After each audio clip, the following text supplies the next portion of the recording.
Hello all, and welcome once again to Tinker, Tailor, Solder Fry, the Let's Try program here on the mighty Loading Ready Run Video Entertainment Network, broadcasting, of course, from the Crystal Gondola of the Palatial Main Dealio Studios here in beautiful downtown Victoria, British Columbia, Canada. My name's Ian Horner, and I will be your navigator through tonight's project, which is an ongoing project here on Tinker, Tailor, Solder Fry, which is a Let's Try program. Which means we try things. We don't always complete them. I need to get up for a second. There is a lamp that is tilting over in a very menacing manner, and I need to put it down before it falls. Sorry, I must have knocked it halfway over when I was plugging the Ethernet in, and it was just kind of peeking out from behind the corner of a wall like someone who was, trying to surreptitiously look in on the program, except it's a lamp and not a human being, and therefore had no way of righting itself when things went wrong. Oh, where was I? Yes, doing stuff, and sometimes it's good and sometimes it's not. But this one's been good for 3 shows so far, and now we're up to show number 4.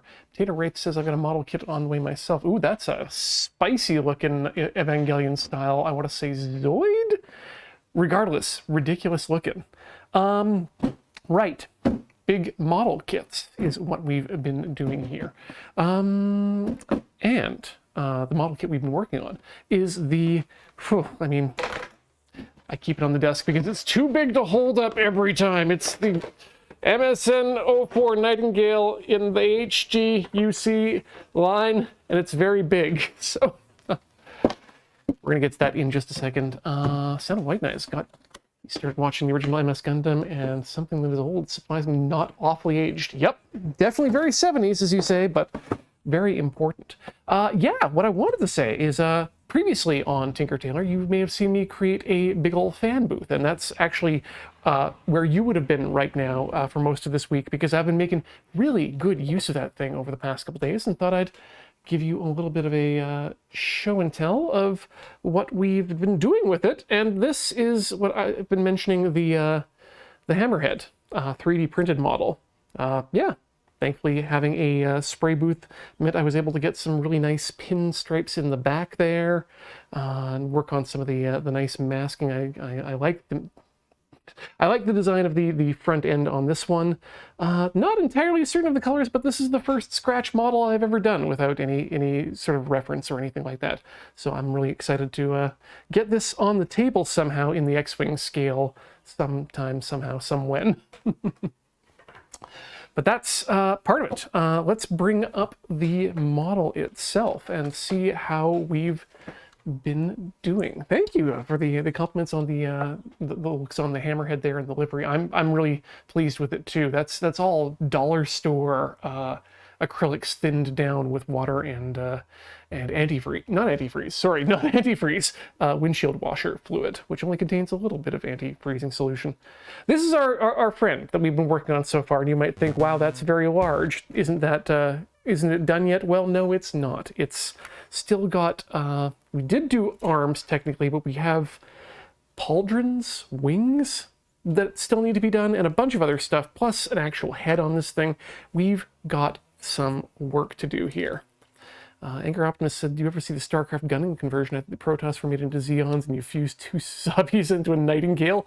Holy moly, that sounds really cool, Anger Optimist. I will have to actually look into that, because that sounds really fun. Just, to see the little models run around. And knowing Gundam fans and StarCraft modders, it's probably extremely accurate to at least some singular animation or manga. Yeah, no, I can't believe it's not a 1:100 scale either, Gunpla. And we're going to bring up the big iPhone here, because I did bring, just for fun, so this is a 1:144 scale model, which means it's, it's this on the smaller end of Gundam plastic models. I realized I did have another completely built 1:144 scale model here, and it's the Gundam Mark II. So this is, your standard size Gundam, and it's wee. It's very wee compared to the large one. The Nightingale friend. So yeah, excited. Put that back up. excited to get this finished test fitting, and then we can move on to the painting. See a few things I need to actually clean up on the model too. I remember just on the inner edge of that, not sure if you can see. Yeah, there it is. You can see the little mark there. Not quite a clean line. That's going to need to get sanded down before we can consider this completely done. Now, let's keep moving off that. Oh. I mean, we might as well get the talk right out here, right off the bat. We watch the numbers just drop as we bring out the Gundam talk. TTK Blazer 97 says, favorite Gundam of all time. Geez, that's a hard one. The Granddaddy's real good. I love the GP03. It's got to be a toss-up between the GP03 and the Zeta, but I think I got to give it to the GP03 still, despite all of my love for the Zeta. And then there's the various Zeta variants, and then the Deep Strikers. Like, there's so many good Gundams. So many. I delight in the I can't believe it's not Master Grade models. Have a Psycho Gundam, but I want to get the sometimes, says Angry Optimist. Yeah, no, those would be some good kits to go with here too. Right, why does it have an Ant Queen for a butt? Well, do you want the real answer or the in-universe answer or the real answer? Because I think it's just a styling decision. In-universe answer. There's also got thrusters and big fuel tanks under there too, so it probably needs those to move around quickly and whatnot. Uh-oh. There, yes. Where? Oh, good. For a second, I had honestly worried that we'd lost the manual, and I mean, I can probably find a copy of it online, but it's just nice to have it printed out here with me in front of me.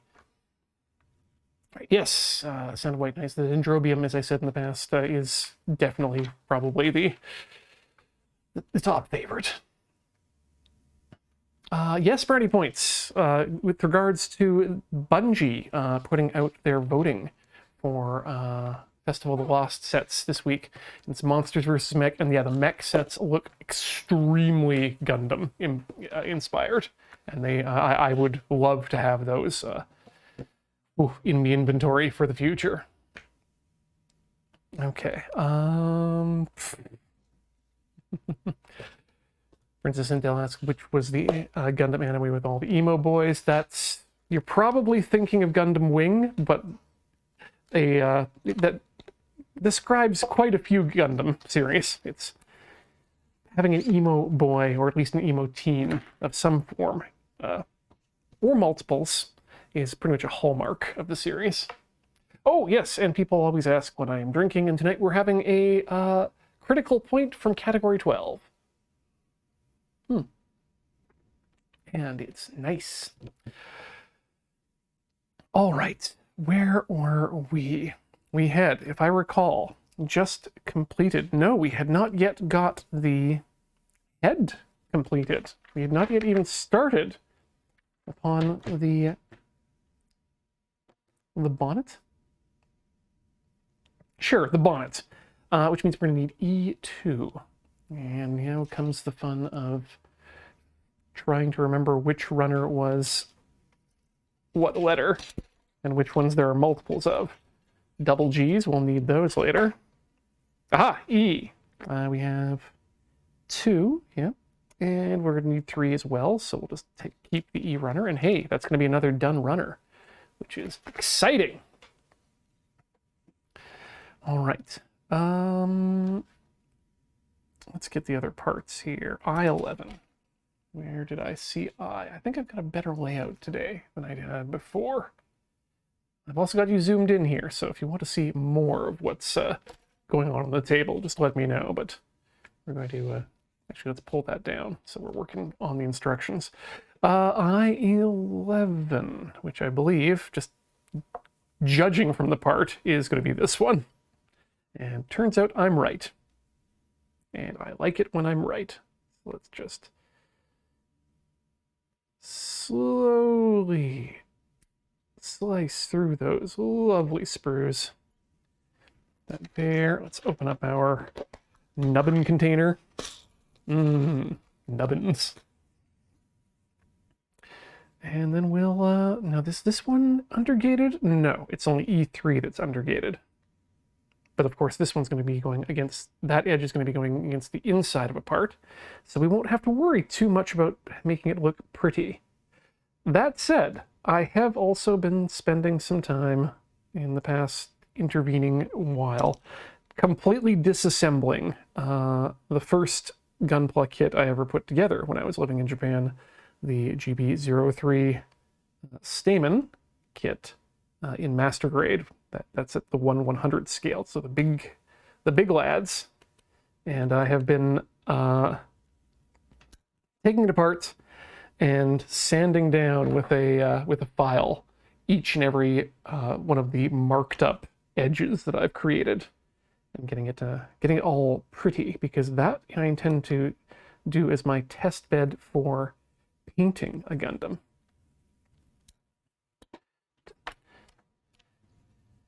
And so I've been cleaning it up as a prelude. Because apparently, the nice thing is apparently fine sand marks and little scrapes tend to get erased by primer. I'm also on the side working on a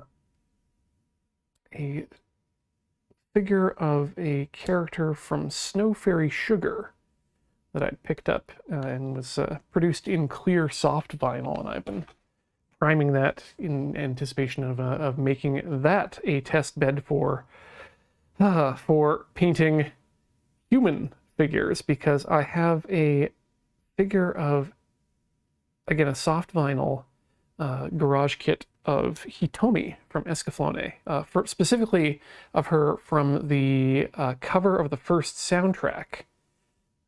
Someone wants to look that up. And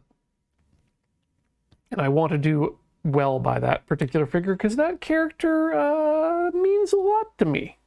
Mai Sakamoto was the first voice actor I was ever able to recognize and started following the career of. Partially because she was pretty much my age. In fact, it's, I believe, her birthday on today, but not in Japan, because Japan is now a day ahead of us, but on March 31st. But yeah, I followed her as a musician. I loved her time collaborating with Yoko Kanno, who was another favorite musician of mine at the time.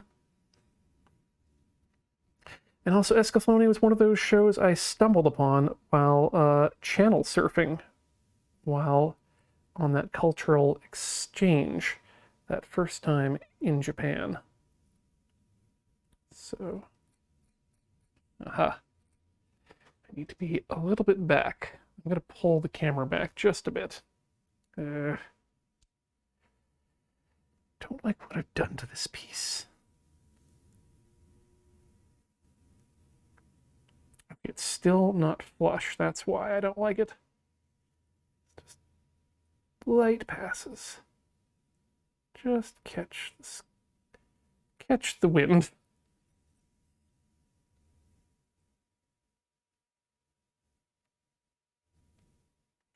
The other side, and that's much cleaner. Whew. Saved. Oh yeah, I was deep in the tank there. Yes. Going back to the chat. Yes, Matt Mitchell, that is exactly the figure, or that's the album cover that the figure exists of. So I'm, yeah, hyped to get that finally built and painted beautifully.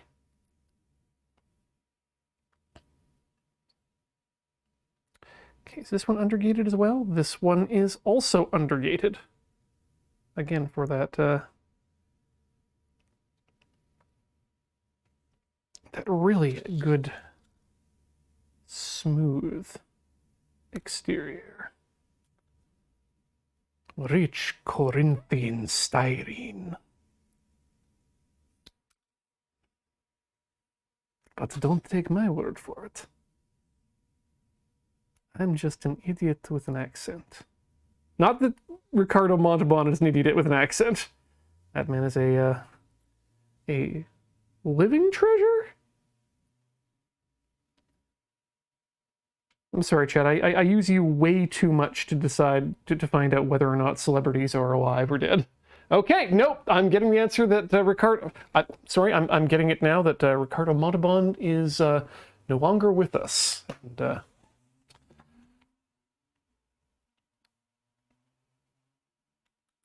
And, grief and heartfelt condolences go out to the people of Tau City 8? Yes, I'm going to say Tau City 8.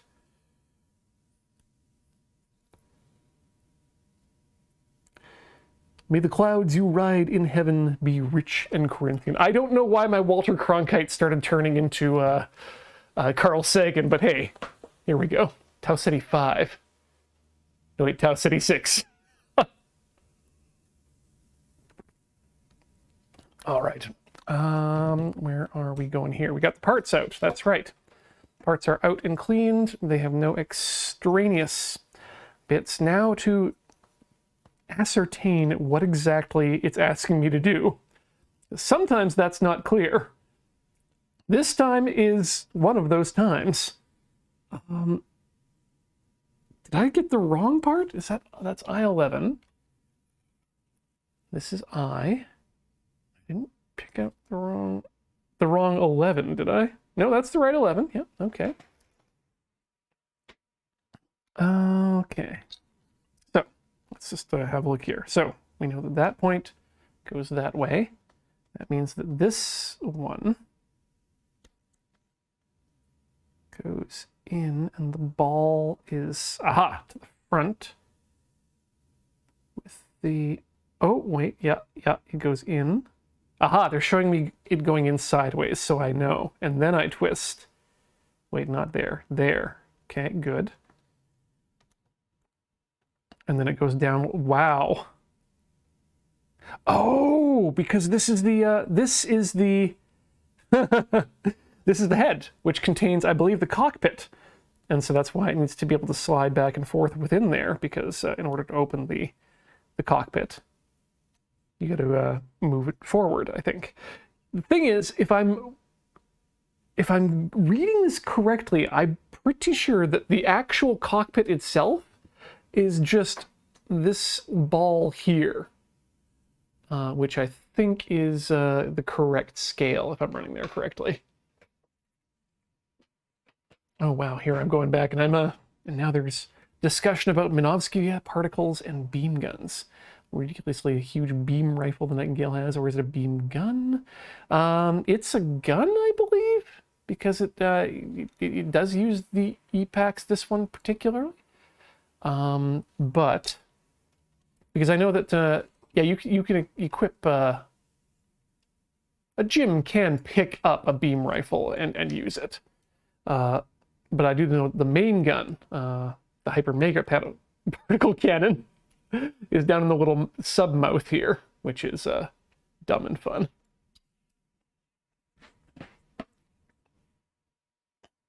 Okay, where was I going with that? So it wants me to have the things forward as well, which is good. Oh, it's going to want me to put on a sticker, which is absolutely no. But we do need I3, which is going to be the actual I believe. The mono eye. Yep, this be tiny. That's that thing we identified is indeed the cockpit. This model is too big. Too big. Yep, the little ball is the part the hammer rips out and slams into the asteroid. Well, I mean, in this version.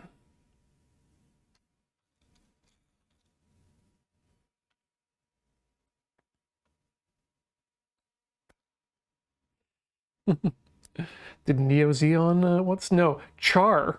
What? I do love the bits of Beltorchika's Children, that, which is the manga from and novel from which this particular suit comes from. The idea behind it is that Char makes it because with Anaheim Electronics, because he just wants a badass mobile suit for his coming shenanigans, but he also commissions Anaheim Electronics basically to make the companion / rival suit for his rival Amuro, and says, you need to use the new suit that I gave you so we can have a fair fight. That's what I've always wanted. That's what's important.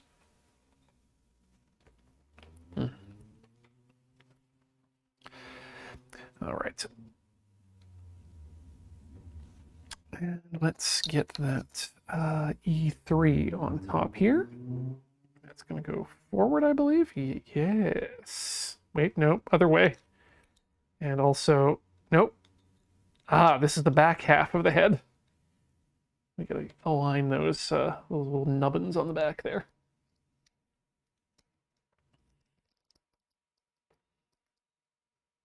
Okay. Not bad. Again, we're going to want to clean that up there. I'm having some problem with those undergates. Not a, Yeah, let's take that apart there and see if we can't, just file it down just a wee bit.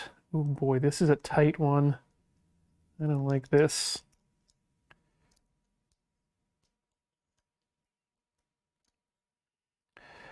Oh boy. Hope we didn't make a mistake in pushing this one hard together, which we absolutely did, but we're getting there. We are making separation happen.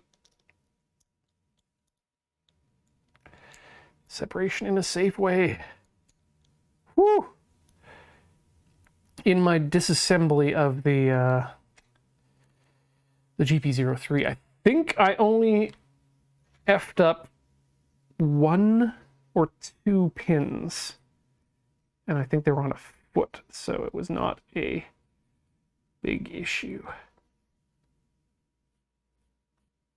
Just a bit of, there we go. That cleans that right up.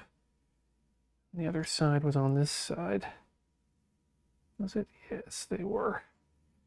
So that one there, let's just give it a bit of a whoop. Just the barest of.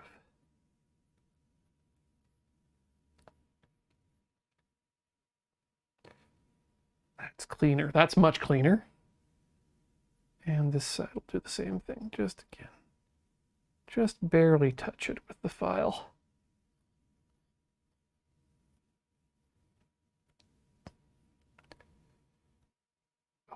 That looks much better to my eye. Let's get that back on top. And again, not push too hard because we want to be able to separate that again, but that's looking like that's going to be much cleaner now. Yeah, there we go. Okay, let's leave that as a loose press fit. And then we need A2 19 and A2 16.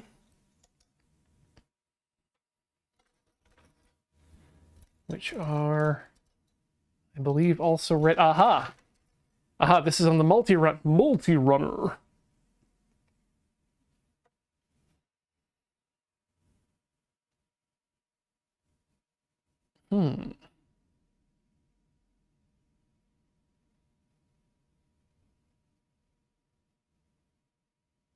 Ooh, people talking about tuna steaks. I don't really mess with tuna steaks that much, actually. It's not something I haven't played a lot around with cooking fish, to be honest. Mainly because once I found sushi, I actually never wanted to eat cooked fish again.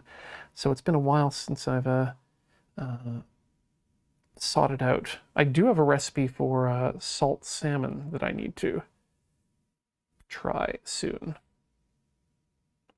and then broiling that.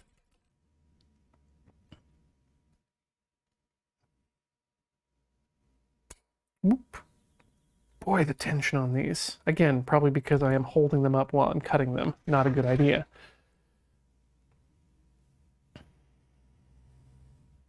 I have decided, though, that we're going to, on Tinker Tailor Soldier Fry this month, I believe, we are going to do ourselves a maki episode, because it's been a long time since I've actually made maki. In fact, so long that I would consider this a new project for me. Or at least being able to apply almost 30 years of experience now. Whoopsie! Okay, and oops, want to make sure I'm getting just the end off there. There we go.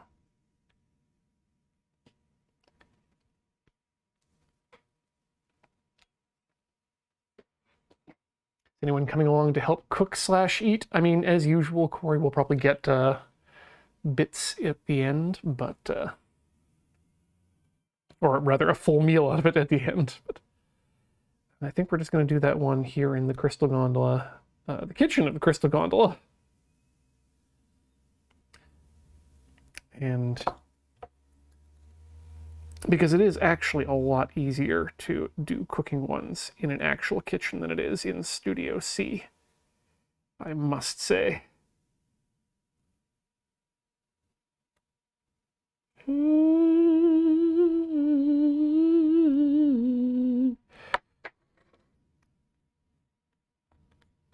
Getting worried about going too deep.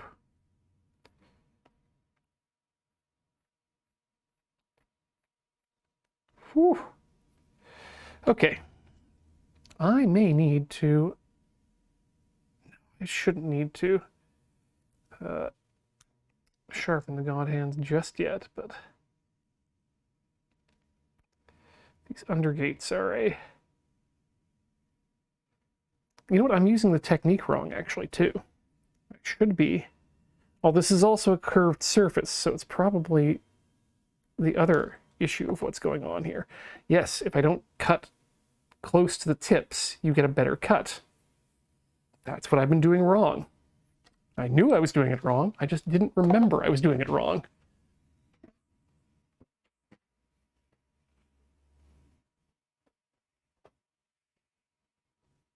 Ooh, fresh eel and yellowfin access is what Brownie Points has. That is a good deal. I mean, I'm not assuming you're getting them free, but being able to get a good access to reasonably priced eel and yellowfin, and also just being able to know the provenance of it is good.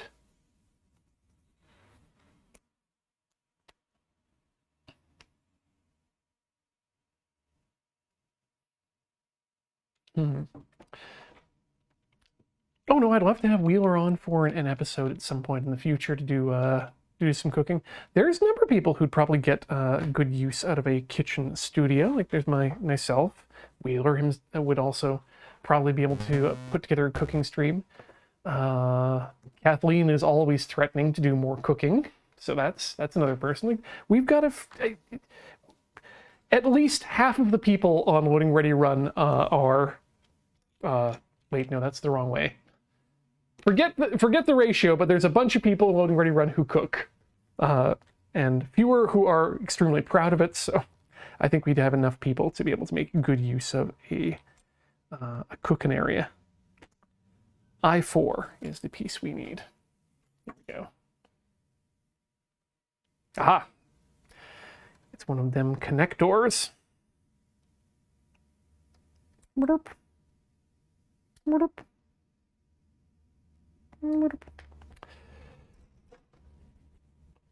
Okay. Oh yeah, and Matt does baking too. That's right.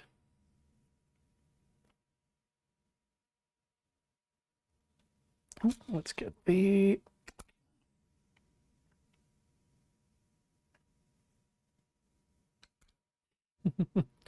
a weekly brewing stream. That's an idea. Didn't Jerry from Penny Arcade do, if not weekly, regular brewing streams when back in the before times? Don't know why I said it like that. Probably because before was when I saw Jimmy. And everyone's been talking about Jimmy since the last episode of Loading Ready Live. Available now on YouTube. Oh yeah, this is definitely a piece we're going to be clamping together with with some glue in it later. And then this piece, we need to, let's get things matched up that way. Good. Fit. Your fit today is part I4 to A216. Enjoy your fit. Your fit today is part I4 to part I11. Enjoy your fit. There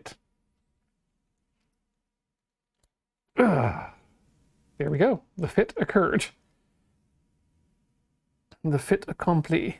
Ooh. Oh, and I was wondering why there were 2 holes there in the side of it. And I know why now. It's because we need to make some horns. So let's make some horns with A218 and A217.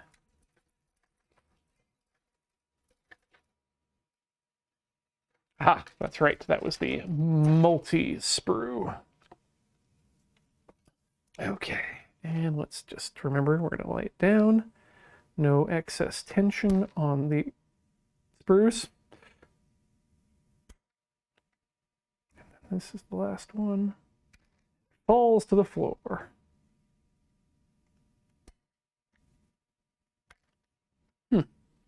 Yeah. Just toss things around. Like it ain't no thing. Are you undergated? You are undergated. Okay. So we're going to need to clean nubs off. Probably should just do this to begin with. Get a little bit closer on these undergates.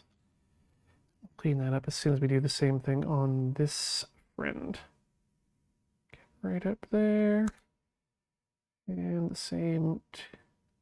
same to you. Okay, now that just comes off and it just disappears. Oop. And then the same with this friend. We're going to go from the underside, push in. Oop, let's get some more. There we go. Center of the blade, and that's a much cleaner cut. It's not completely clean, but much closer. It's going to give that the lightest of emorying. I think it's hard to tell because there's studio lights in my face, but I think I'm happy with that. There you go.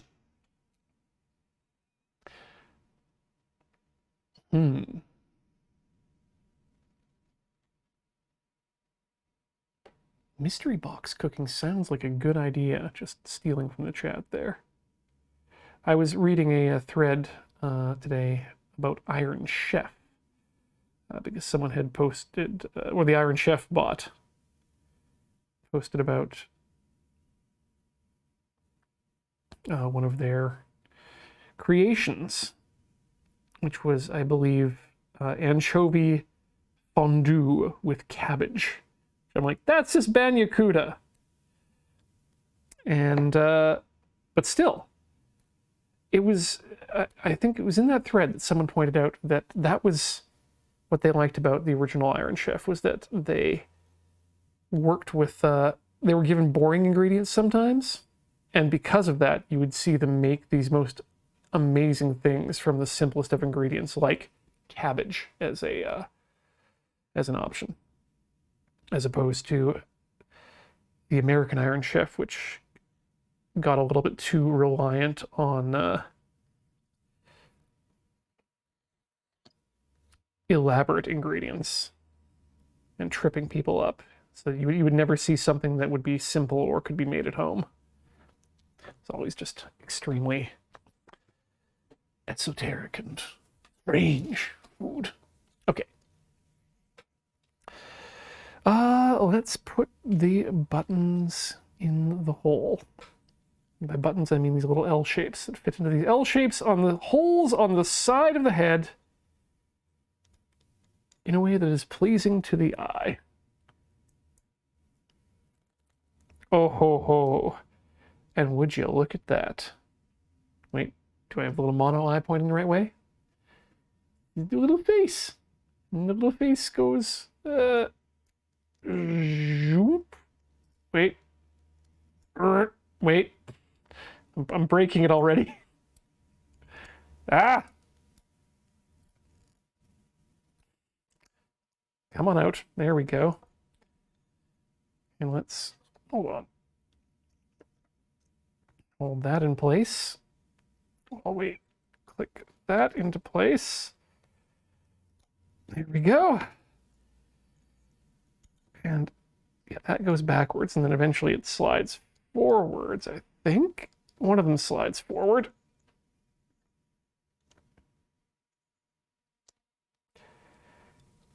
And then that comes down. And it all just comes together into a nice head-like object. And that goes on the body? Yes, yes. Adam's not here, but that's okay. There we go. Oh. Look at that gorgeous face. Who wouldn't love that? All right, let's continue on because we've got a bit more to do before we can take a break, and more that we can do. We need to build 2 parts of G10. G10. That's on the G runners. Here we are.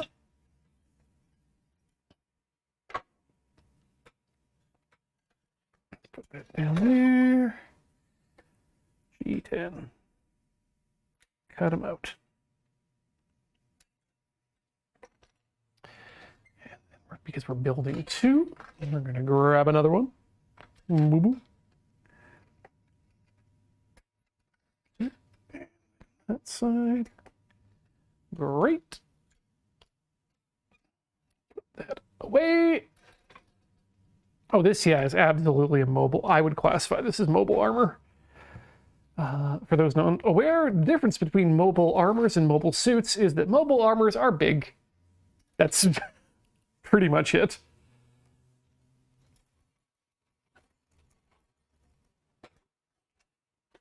Especially if you're just looking at First Gundam as a differentiator. K6 and K5. Great! That'll be you 2. Okay. Whoop. Ooh, that's nice and soft. That's right, because we're going to be replacing you later, little thruster friends. And then there's another runner of the same. No, that's J. Here's K.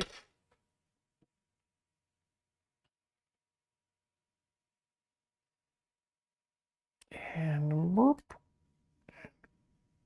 Burp. Burp. And burp. Ooh, that was... Oh, somebody had a bubble just in time in the casting process. Ooh, that could have meant some pretty unpleasant things for whoever was supervising the parts that day.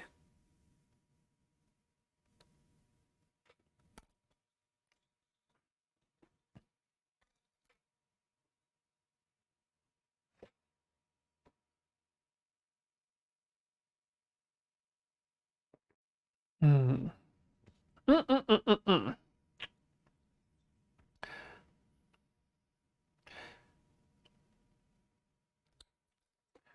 The thing about the Kshatriya is that it is technically a mobile suit despite the fact that it's a chonker, yes, but it really is kind of just a two oh god, why am I two Kibbles mashed together? Which I'm not gonna say I'm not here for, but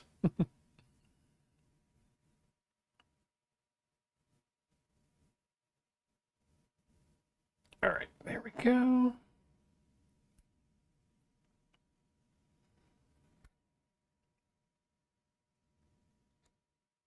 Yeah, I'm a big fan of the Stereo Ghibli and our good friend here, Nightingale wing packs.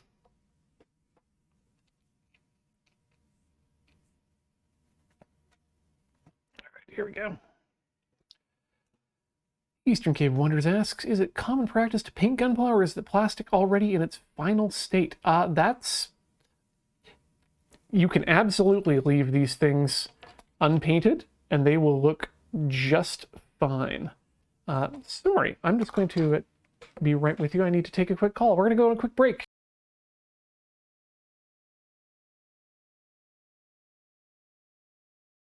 Hey, folks, we're back with more Tinker Tailor Solder Fry and the building of the Nightingale HDUC version at 134 scale. 1 to 144 scale. 1 to 144. Yep, that's correct. And it's still a big friend. It dominates the viewpoint. But right now we're working on tiny thrusters. Thank you for your understanding for that abrupt break there, but that was unfortunately one of those calls I needed to take. So, done and done.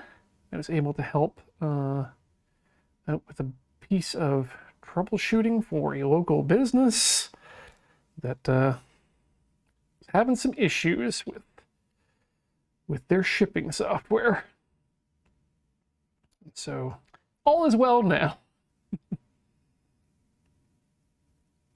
Okay.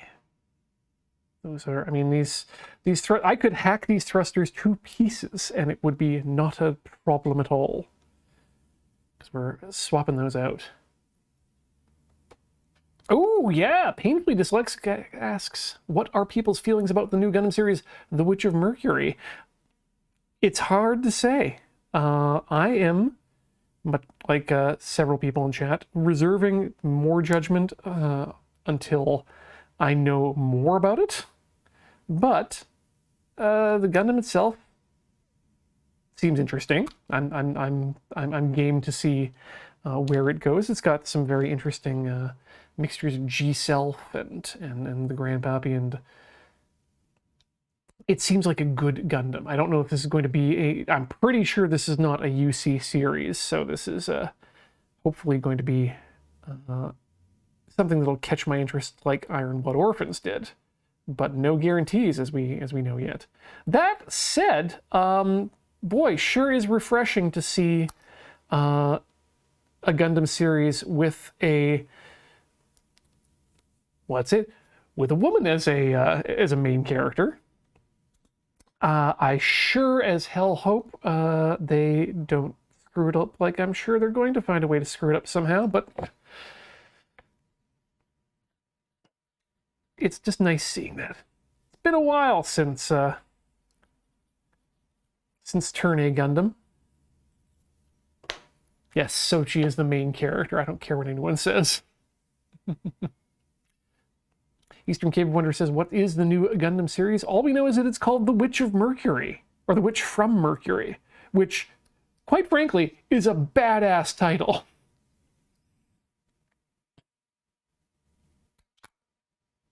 All right, that's one released from its prison.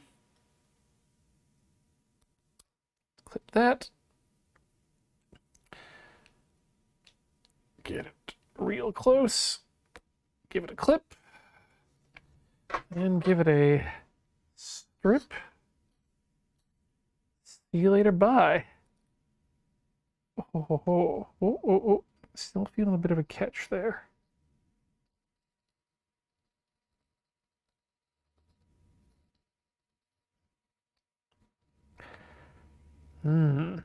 Might just want to scrape the knife along there a bit. Yeah.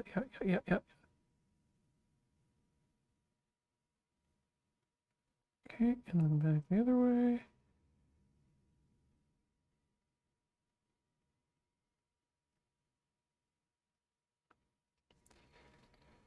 There we go. Whew.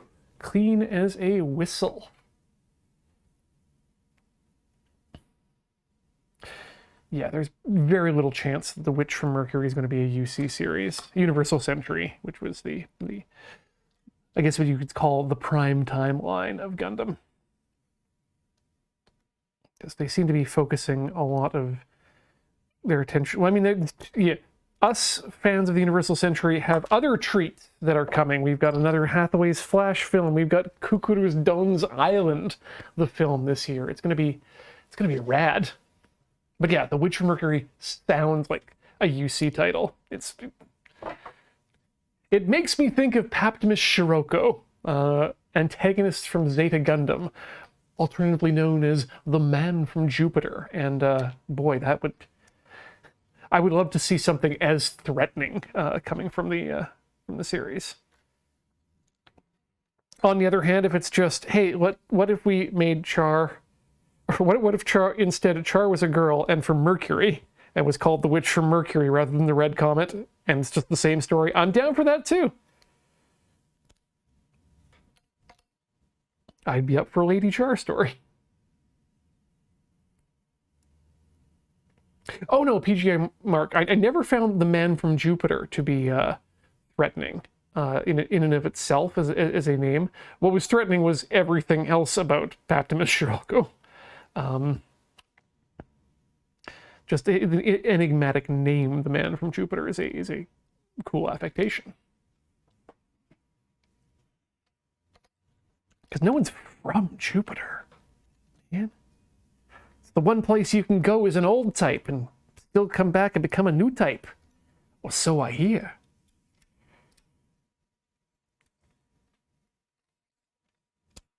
All right, do those go in there like that? Oh yeah, you push them until they go click. Like what I am just done. Let's get one more click. Another in there, click. Okay, oh, don't push too hard, I guess. Not supposed to go past that point, I think. Yes, because you don't want to get your elbows all up in your shoulder pads like that. Good God, this is an awkward model to show off from any other angle, but the one that is bound by gravity. Heyo. Okay, so we just did that. Next up, we are supposed to mount the chest rig on the hips. We've done that. Next step, our big wings. Exciting. We're going to start with J2, 2, and J1, 2. You know which ones those are, because those are, quite frankly, the second most sprue with the threatening aura. The first one, of course, being the sprue that held this large singular piece of red in a sprue. It's like you're getting to the point now where this is just clothing for a human being, possibly.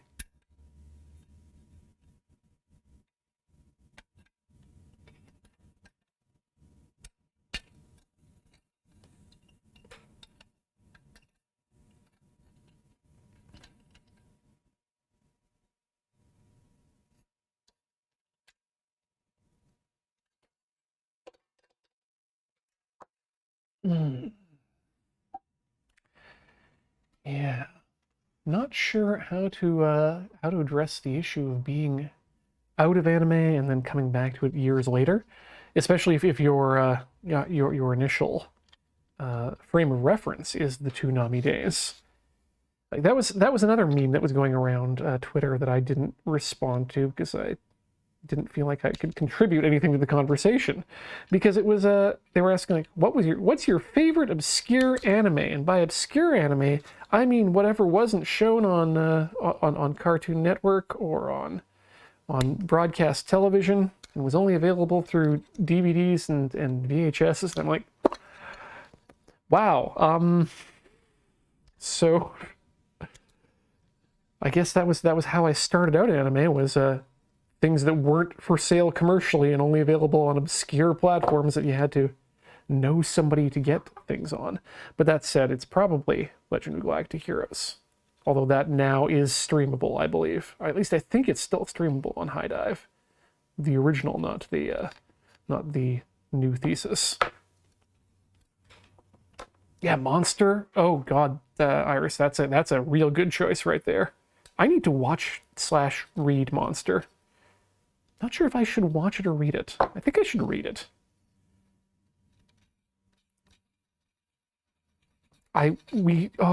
Corey and I checked out the first couple episodes of the Therma Romai series that's just out on Netflix.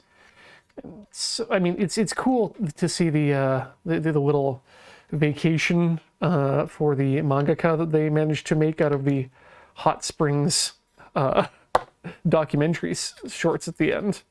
But the series is absolutely not what I thought it was going to be. I was expecting a lot more of the wackiness that was the first version of the series, and this appears to be much more of a just run-of-the-mill semi-comedic drama series.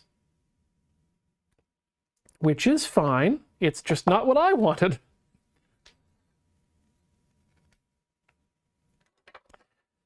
This is just one of those times when Ian doesn't get what he wants.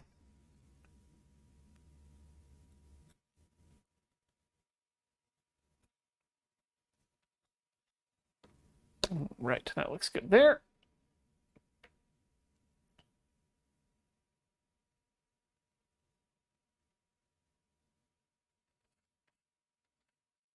Well, the anime is a shot-for-shot retelling of the manga. Interesting. I've seen the series. I think I've read the manga. I'm pretty sure I did. But yeah, it was there was something about, well, I mean, I know exactly what it was about. It was the production company behind the series that made it what it was, into the wacky gag style. Something it was something I was really a fan of.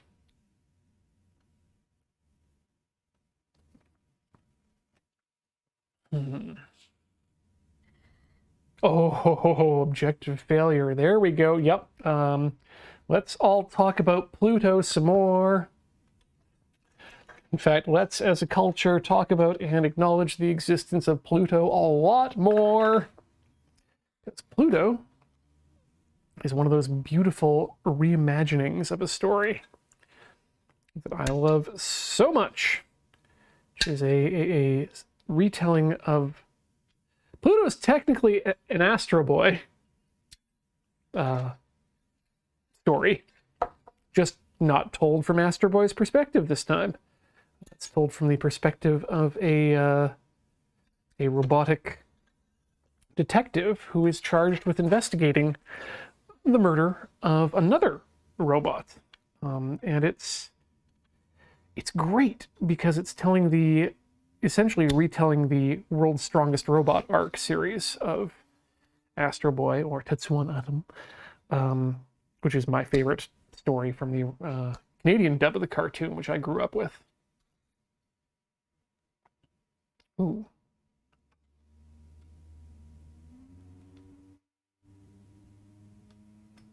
There we go.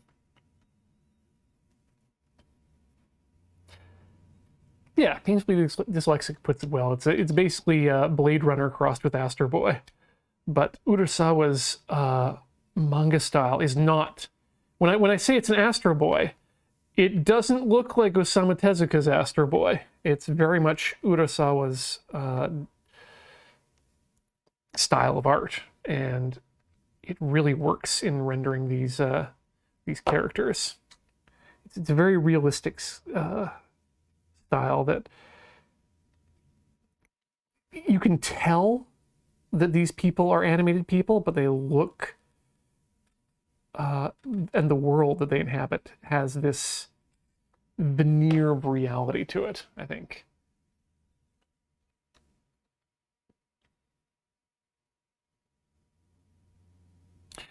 It has not been adapted, Princess, yet into an animation. I think it has been yeah, I don't know for certain. It could just be one of my fever dreams, but I think I remember hearing saying it did get picked up, but I haven't heard any news on it yet. So could just be in the middle of development hell too. Which is a thing that also exists in Japan. Believe it or not. Believe. Speaking of believe, who's excited for more Penguin Drum that we're getting? A slight adjustment to the story that Ikuhara is going to be making, apparently. One of my favorite series.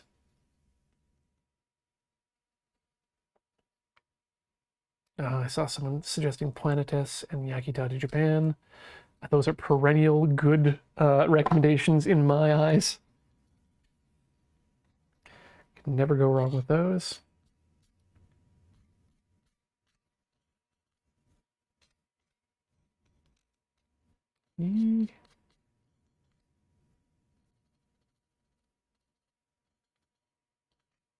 Whew, there we go. Nice. Okay.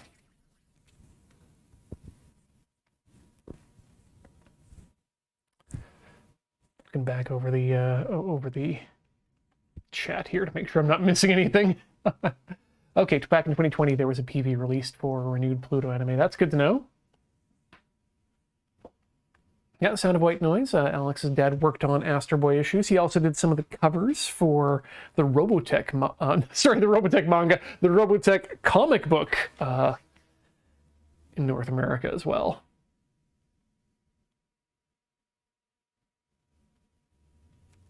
All right, where are we going here?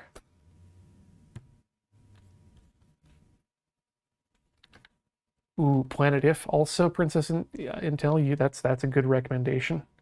Or Planet If or Planet With, because I think that's we might be thinking about two different series, and I might just be misremembering the title too. But yeah, if we're talking about the same one, super on board with that. Where was I going? I was going to K16. J. K is going to be one of the black ones. Here we go. K16, and we need to build two of these, so we need the same things. K16 and Kayla16. Fantastico.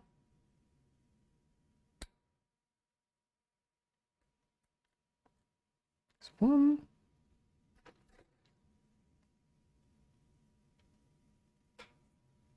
Ah, okay. It's coming from the PC. I was wondering that I'm hearing a fan sound, and I'm a little hyper worried with having a kegerator die on me so recently that it's hearing fans that sound, well, that are on a 60 cycle hum has me paranoid that it's another compressor going out or just freeing itself from its burden of gas.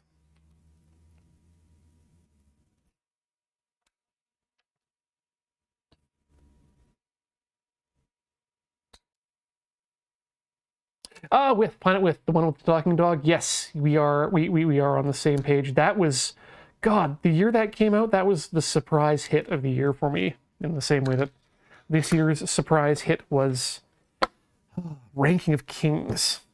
So good. I wish that, wait a minute. Did I punch out the wrong ones? Ah! I punched out G21 and G22. Okay, we need J1 and J2. Not these wing boys. Which means... Aha! J2 and J1. Perfect. Now we have what we need.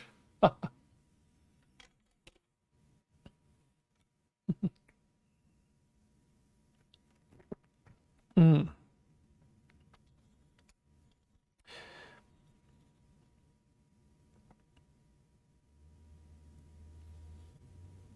All right, let's crank that down there. Crank that soldier boy. This one as well. I was a little bit disappointed with the end of Ranking of Kings, but it also leaves itself well set up for another series. So, looking forward to the possibility of that. Also, eventually, when I do get to playing Elden Ring, I want to fight Oaken in Elden Ring. Oaken is one of the large villains in Ranking of Kings. He's an immortal soldier.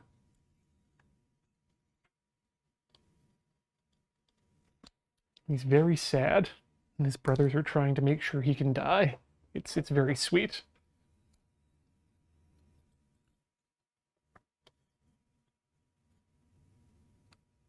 There we go. And this one just is against the edge. So.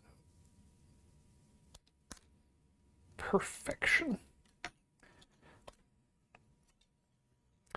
And then another set here. Okay, let's get that there. Oof, that leaves a mark.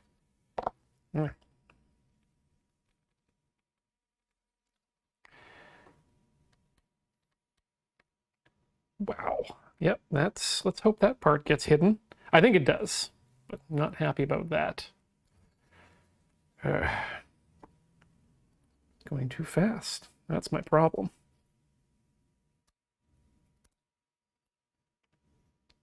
Slow down. Move too fast. Got to make the moment last. I don't know why I chose this voice. It's not the right one, of course, no. These are going to get a K16 with the key on top going into this position here. Key on top towards the end. Good. Key on top towards the end. Great. This one I'm going to push right in. Well, as much as it'll go in. All right. And then we mount these in the wings. Hello. Friends, Corey has returned.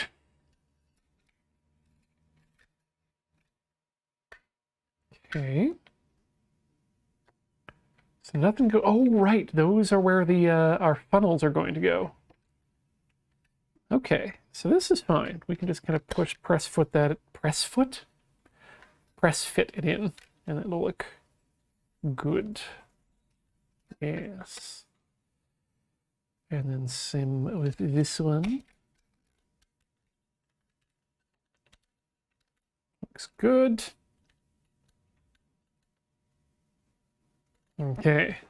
I'm very concerned about this one. Tightly fit the parts as far as they will go.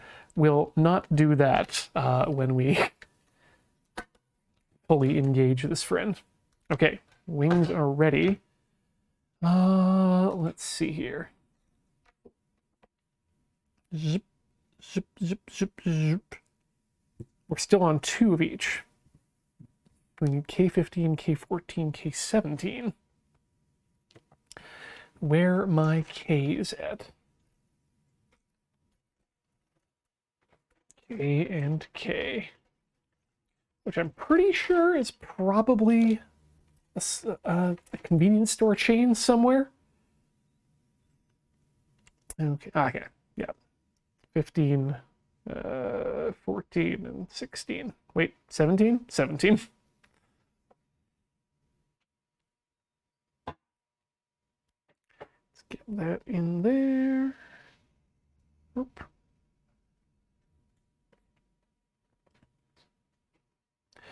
That one just clipped right out. Was it worth it? Ooh, almost. Perfect. Yeah, this one we can probably just get right up there.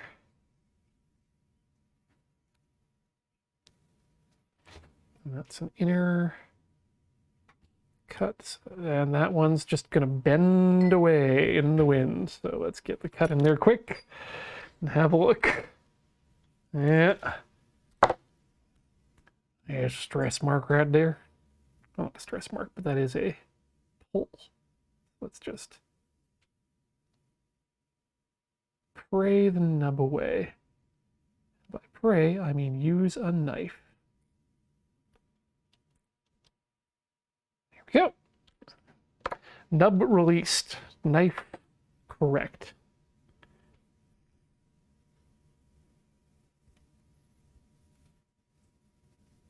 Let's do the same with part 14 here.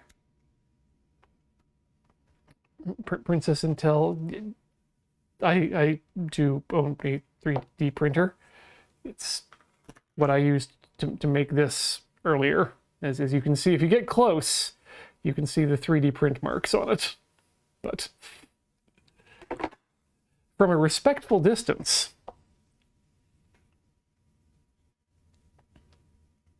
it looks fine. Oh, good lord. Okay, that is... There we go.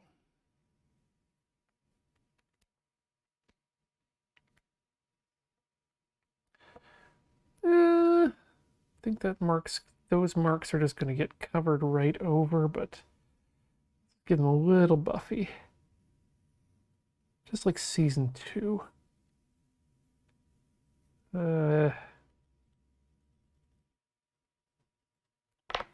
Maybe not worth it.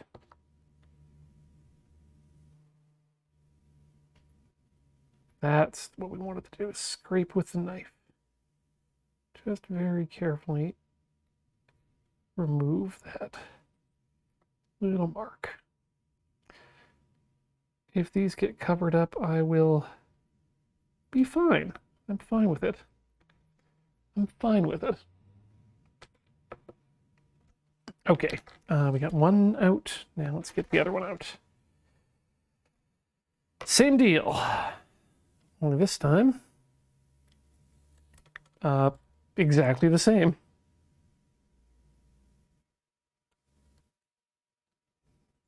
Get up close. How did this one look? Yeah, pretty much the same. So let's give it the old shave and a haircut.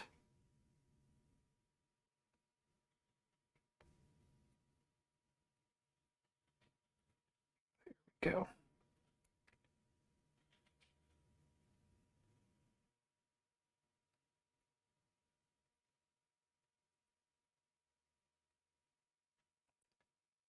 That's much cleaner. Not perfect, but very close.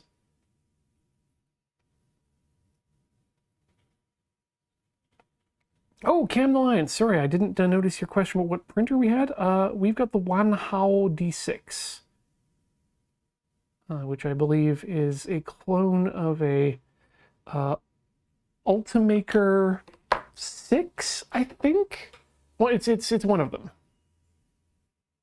But it's been doing good work now that I've finally dialed in the distance that you need to give the nozzle in order to actually let it lay something down. 3D printer groups do tell a lot about how you're supposed to level the board. You gotta level it. You gotta level your surface. Yes, that's important. What's also important is making sure there's enough space. Like I've seen so many places recommend just use a piece of paper that, and then put it underneath your print head, and then lower or raise your bed until the print head just catches the paper. Now, people's definition of just catches are very different. I found I had to really back that bed off to allow enough space for a layer to actually go down.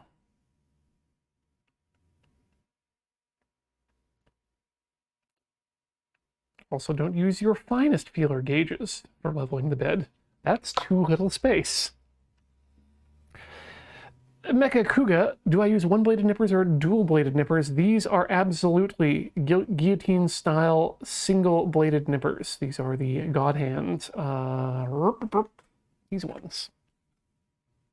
SPN 120s, and I do like them. But that said, any sort of single-bladed nippers are the ones I would recommend.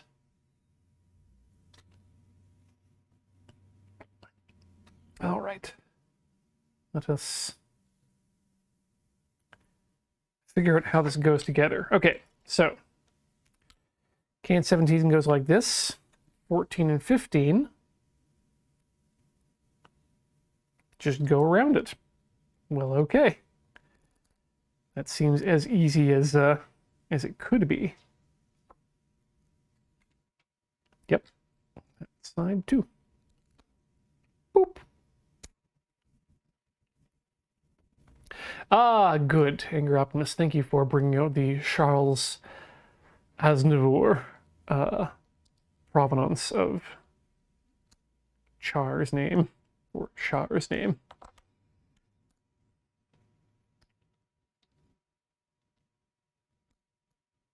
Okay, these look good. Let us insert them into the machine. And it goes with this side down. So that goes in there like that. And we're going to keep that from going all the way in because it wants to go a bit farther and click finally, but we're not going to let it. I'm assuming that's what this this ridge is here for, is to click it in permanently. Okay, good, good. We have a couple wings, I guess you could say. Right, now we're going to be building these other thrusters out of the other thrusters. 3 sets of J2, 4, and J2, 4, J1, 4, L1, 2, L2. Confusing. Let's start with the J's. Okay, we got J1. So wait, J2, 4. Come on, J2, 4. 1, 1, 1, 1, 1, 1, 4.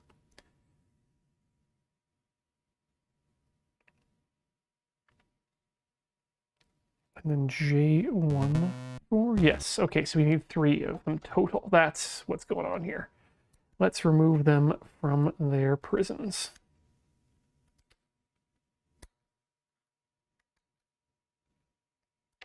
Great. And then we just need 1 more on this side. Click, click. Because we're building 3. And let's clean them up. Again, possibly unnecessary, but still going to do it.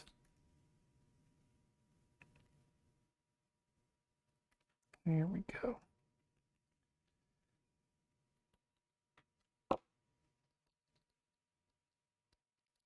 Trying to listen for other sounds.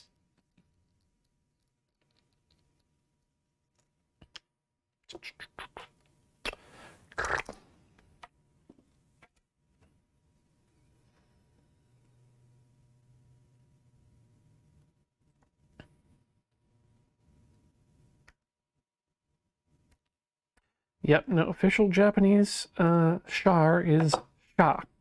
It's supposed to be the sha.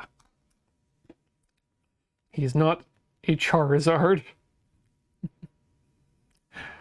That said, like how can you have a character that you've named Char and not call him Char?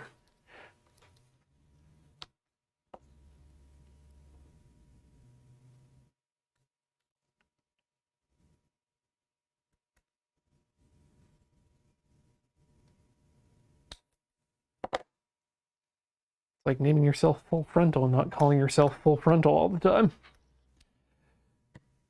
L1, 2, and L2, 2.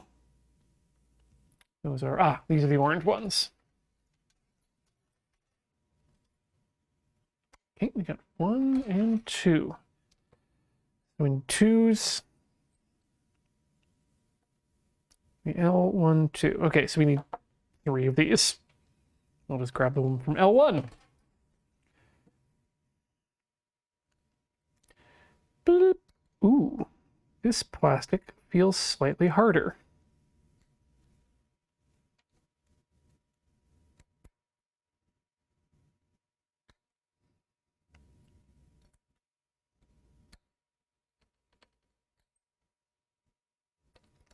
And again, we can get away with slightly more expedient, shall we say, cuts on these ones, especially because they're going to be, their outer edge, again, will be against the inner edge of the cone thruster.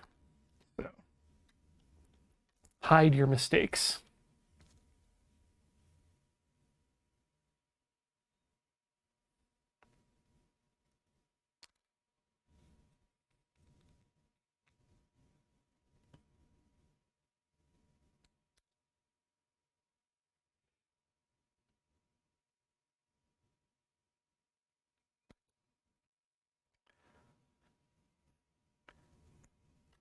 You ever get a notification on your watch and see the Microsoft Teams logo and realize that that is a notification you can absolutely ignore? I do.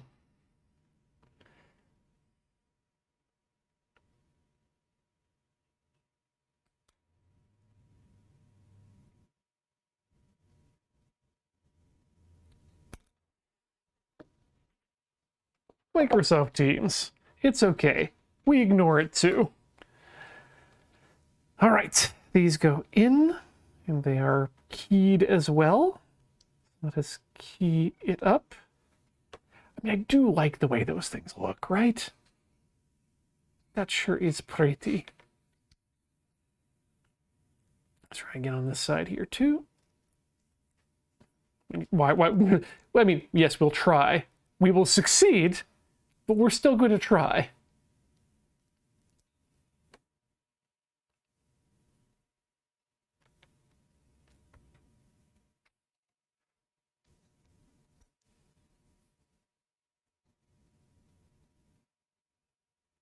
Oh yeah, Draconite, that's the difference.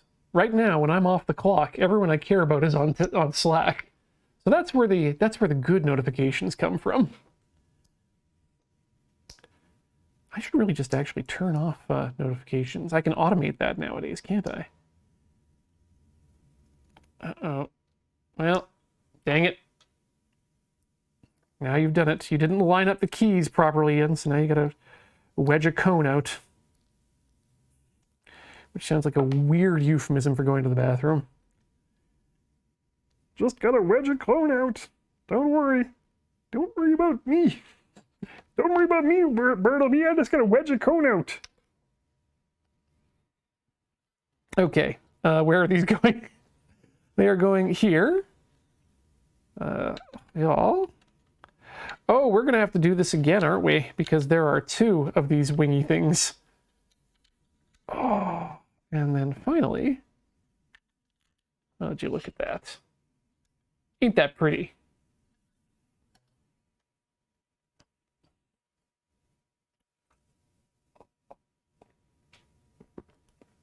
My watch also helpfully telling me that it's time for me to be doing TTSF. So that's helpful. Okay, manual says, now do the same thing, but again. But this time, do it again.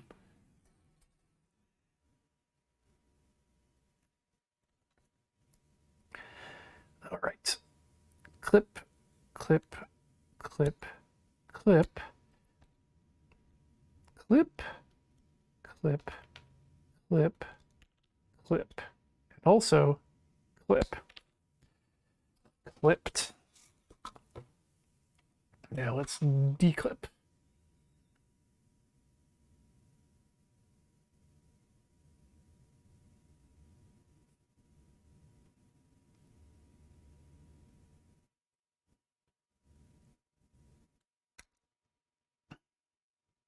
Oh no, the most 2022 thing I've had happen by my watch was having to turn off notifications for one of my for Skip the Dishes. No, I'm gonna put them on blast right now. Dear Skip the Dishes, hey, guess what? One of the requirements of you being on the App Store and on iOS is that you not use your notifications for marketing purposes, which is to say, don't send me notifications that aren't about a driver coming towards me or not being able to, or a restaurant not being able to complete my order.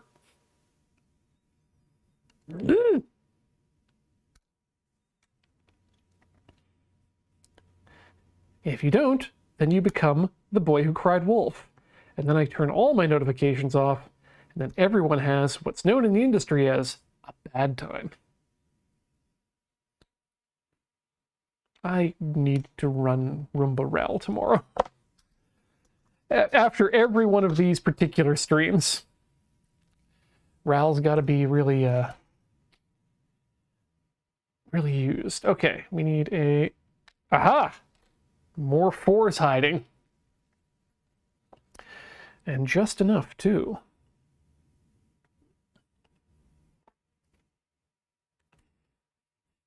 Julian, no, I don't want all those exclusive offers delivered to my phone. That's what I have Gmail for.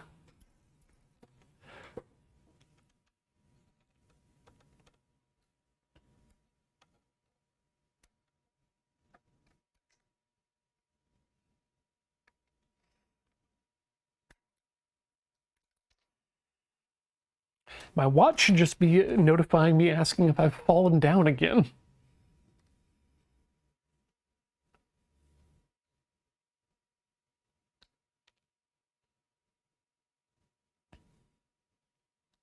All right, I need to clip these into the little hole.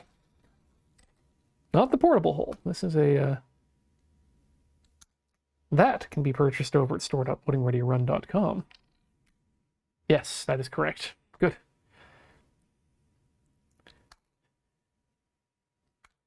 You ever just make jokes about the internet long enough that you aren't even sure if .com is real anymore? When everything becomes .com, nothing is .com.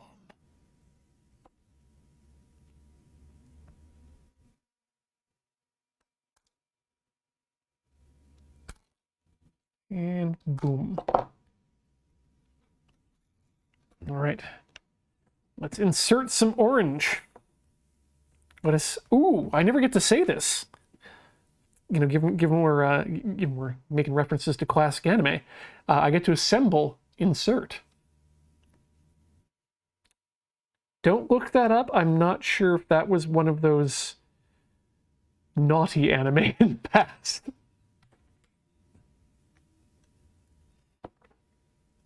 There we go.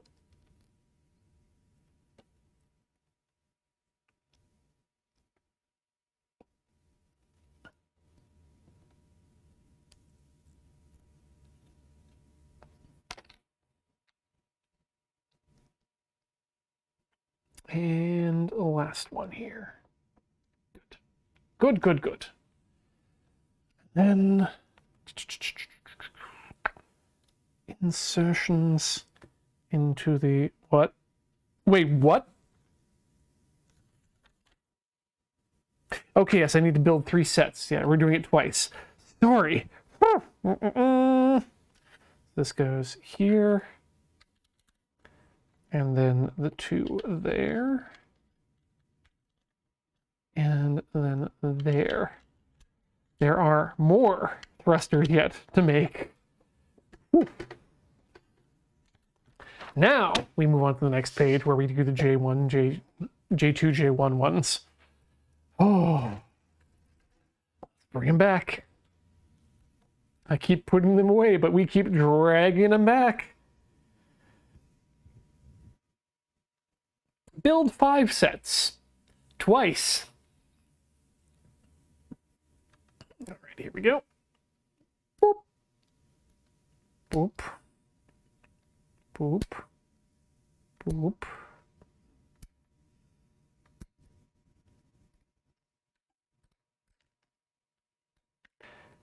And that is the 5 stack. Wow.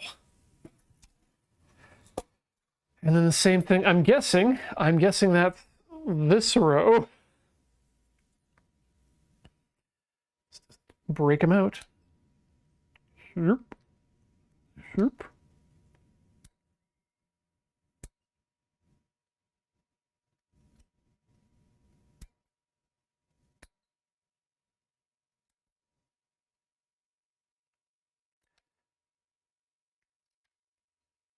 Mass severance of pieces. Good. Let's clean them up.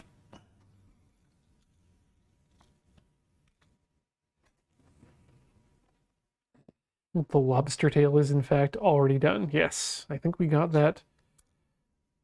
That would have been episode 3 or 2? Probably 3. I think, yeah, we didn't get to that until 3, I believe.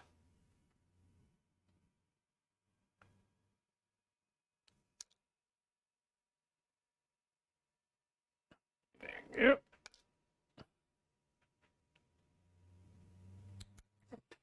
This thing looks like a Pokemon. That's an interesting observation, Princess Intel.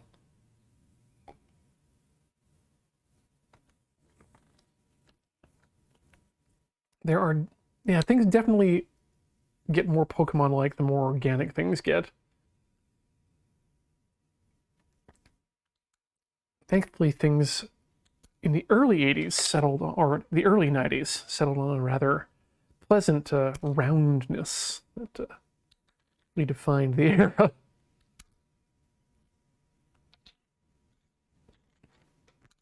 I liked it anyway.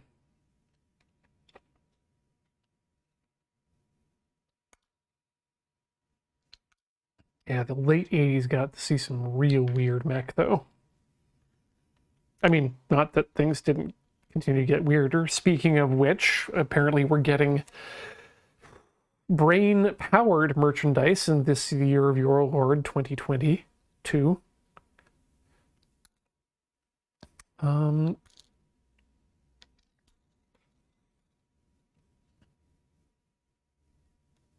those not aware, Brain Powered is another series by Yoshiyuki Tomino, not set in any way in the Gundam universe, and I still need to put inside my eye holes at some point.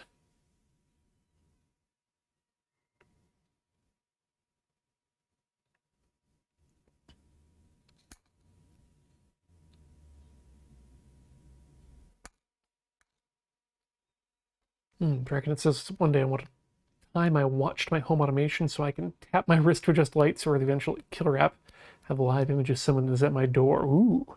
Actually, that's one of the ones I was really curious to set up if I ended up moving to a building that had a live camera at the door, which we do not, but apparently there's a rather robust protocol for LG TVs that interacts with Home Assistant, which is my home automation platform of choice, and allows you to throw images, icons, and messages directly up to the television in using the native notification system there, which would be kind of cool to have things show up like that.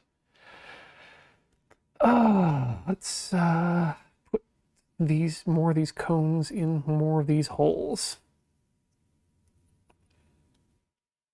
one of them.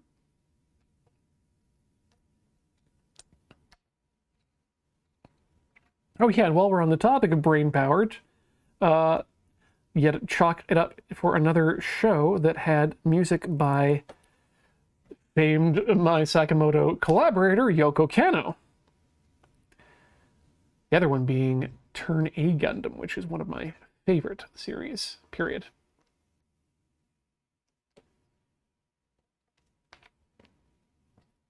But yeah, I've hooked up my own watch to, I mean, give a demo here. There's not much you can see in it. Where is it? Whoops. Let me just make sure I'm not going to show up anything unpleasant there. I hope there's nothing unpleasant on my watch. Where are we going to? We're going to home, right? Yes. Home assistant.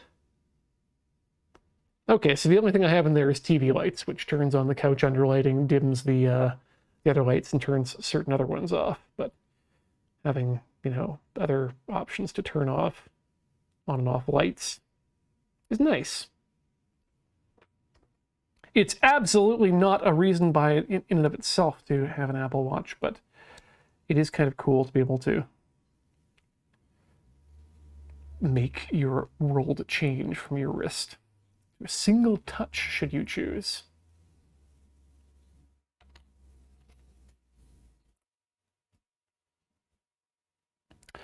All right, lining up these inner crosshairs with the outer edges so that I can get these in there easily.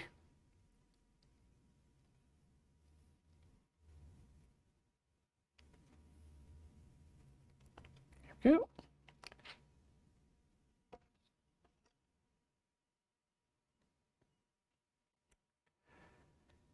I choose to believe that Turn A Gundam is still part of the Universal Century, in the same way that I choose to believe that Gundam Reconquista NG is also part of the Universal Century, just way, way out. And it kind of makes sense. Okay, so we need to add these 5. Good lord, this is a lot of thrusters. It's not surprising that this thing is so GD maneuverable.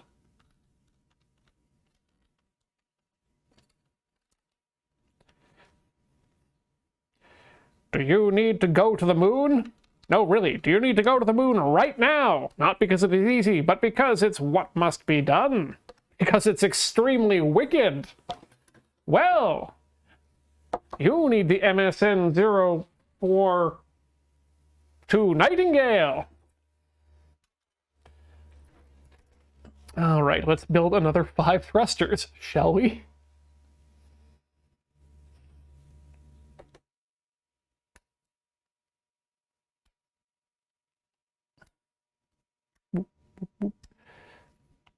Yeah, so whereas I definitely tell people you got to watch First Gundam. Don't just start with the movies. Do go ahead and watch the G-Reco movies. Reconquista and G films. They're doing a really good job with making the story, if not more understandable, at least more compact and efficient.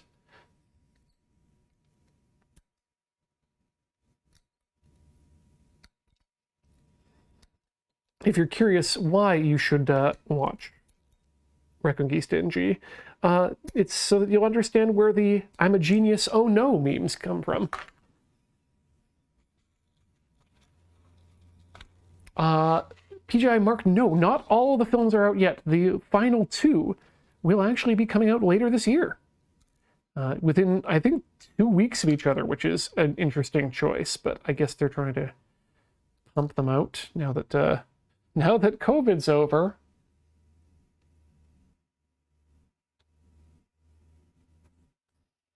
Sorry, I needed to stop that bit before I actually caused fingernail damage to that part. You know, it's just interesting that they're releasing the last 2 so close to each other.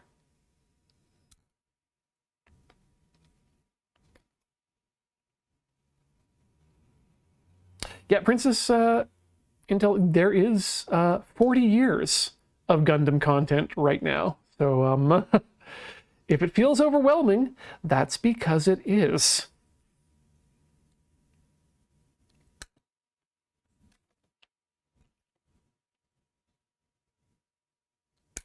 And yeah, I've been listening to more and more of Mobile Suit Breakdown, which is a podcast I cannot recommend enough if you are at the least bit curious about Gundam. The shtick of the series is, or the podcast, is that they are watching it. It's a husband and wife team watching Gundam, all of it, in the order it was released, starting with first Gundam, one episode a week, doing recap, extremely in-depth analysis and research about its position within Japanese culture at the time of its release and the surrounding world as well. And it's fantastic. They do a spot-on job, those folks over there.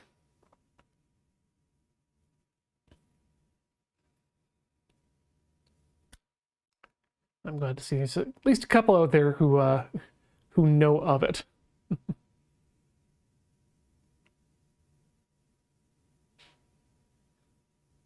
Arclight Dynamo, it depends why you're wanting to watch that big robot anime. If you've got the interest and you have an interest in animation as film, absolutely. I honestly think First Gundam is worth watching anyway.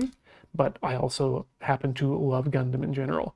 But if you want to see the show that changed everything and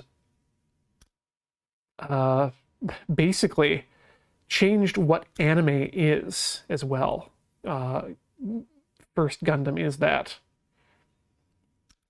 Like, without Gundam, there would have been no otaku movement in the same way in the 1980s.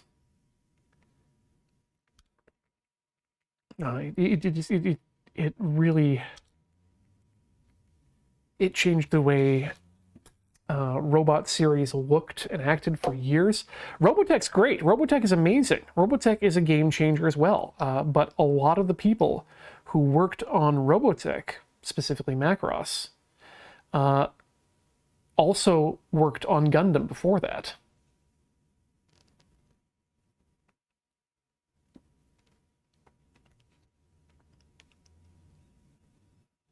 Yeah, I don't think there's any need to watch Gundam from First Gundam as a like you have to watch it to understand the rest of the series. You don't have to do that from a plot point of view. You do have to watch Gundam to understand what Gundam shows are and what giant robot shows are before and after that. For better or for worse, every Gundam show that exists right now exists in concert or in conversation with First Gundam, because you can't get away from it. They made it into a franchise, and you can't get away from it at all. Edgar Optimus points out, yeah, that Itano, of the namesake, the Itano Circus, that Macross missile thing. I actually talked with Cameron about that earlier this week, relating to him the story of how that effect actually got done for the first time. Itano and a friend went down to the beach, loaded up their bicycles with Roman candles and fireworks, and shot them at each other as they rode towards each other, jousting. Like, that's... He knows how missiles fire like that because he made it happen. It was ridiculous. And that's a story I stole from Mobile Suit Breakdown as well, so you should check the podcast out.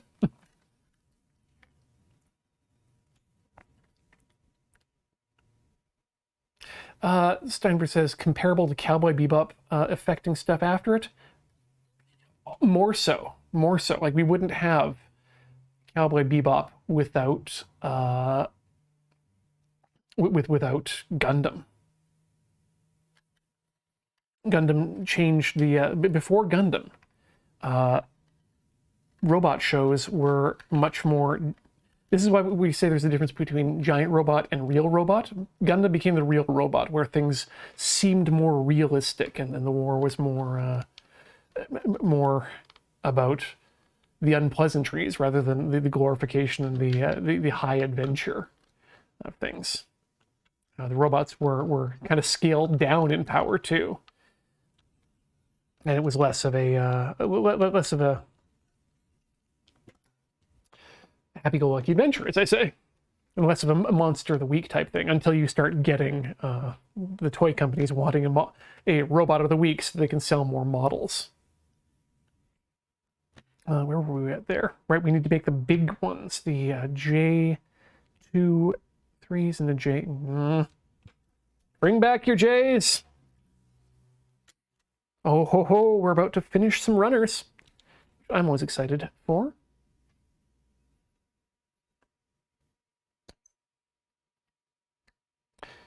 And yeah, Gundam is not a perfect show. No show is. And in fact, it definitely shows its age in a number of ways. But I often compare, used to compare Gundam to the Japanese Star Wars. Except the other thing they don't realize is that Star Wars is just as big in Japan as it is everywhere else. But that it was... it was one of those things that everyone knows about. Everyone knows who Darth Vader is in North America. Everyone knows who Char Aznable is in Japan. It's that baked into the culture. The theme songs, the quotable lines are all there. And we just never got to be a part of it in North America because it was never broadcast here in that way. The first Gundam that was ever broadcast in North America, or available even widely in a legal manner, was Gundam Wing.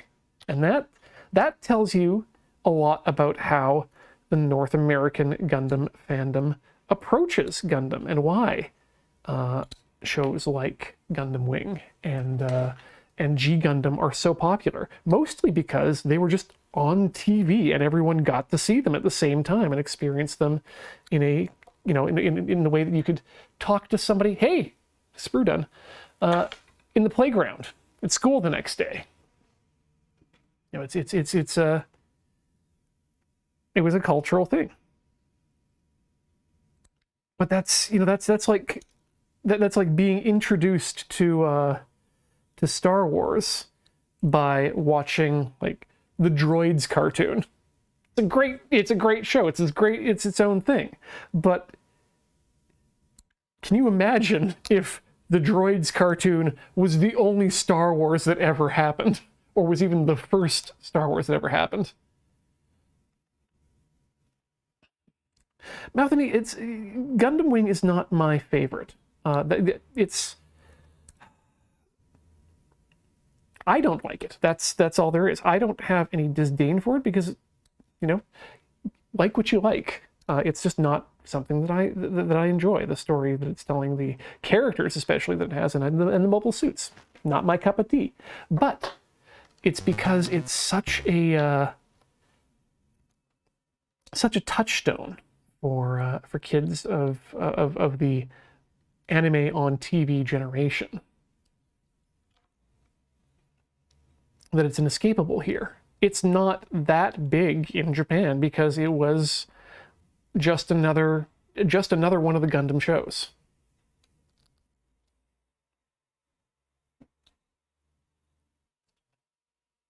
All right, there we go.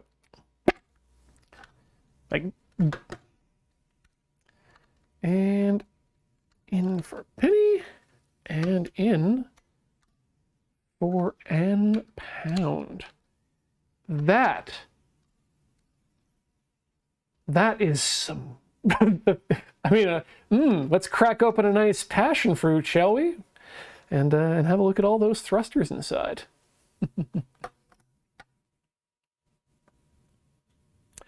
Princess Intel, Iron Blood Orphans is a good Gundam series. It's not going to teach you anything about the long history of Gundam, but it's a good Gundam series. It's a good mecha show. It just also happens to have the word Gundam in it, and a color scheme. and the baggage that goes along with that. Folks, this is a good time, I think, for us to take a short break, and then I guess we'll be back with final assembly of some assorted parts and weaponry. And then it might be time to take this whole thing apart, which will happen on a different show, or who knows. We'll figure out what we're going to do here. But don't go away. There's going to be more Gunpla action in just a few minutes after these messages.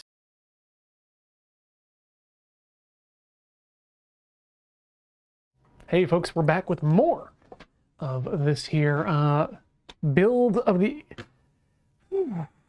MSN-042 Nightingale. Got there in my mind. And yeah, sorry, I'm reading all your work in the chat here, and when I just drop down that the information, or Evil Dr. Reef saying that the Origin manga does a lot to streamline First Gundam without sacrificing content like the movies do. And yeah, the Origin anime was good too, and they're, if you're looking for like a plot introduction to Gundam, they're fine, but I don't think that they really get what's special about the series. Again, I did that first rewatch of Gundam earlier this year, starting earlier this year, and was just absolutely blown away by how special the show is in terms of just how it works and how it builds its plot. It's fascinating. Let's put this up here.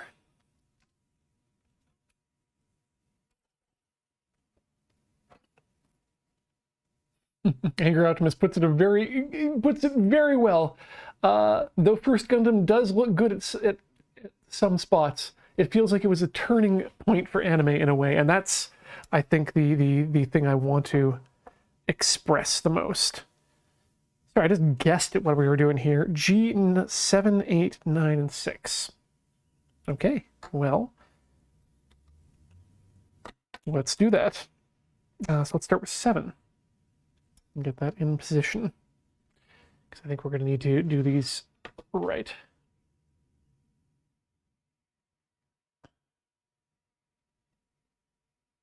Go through there.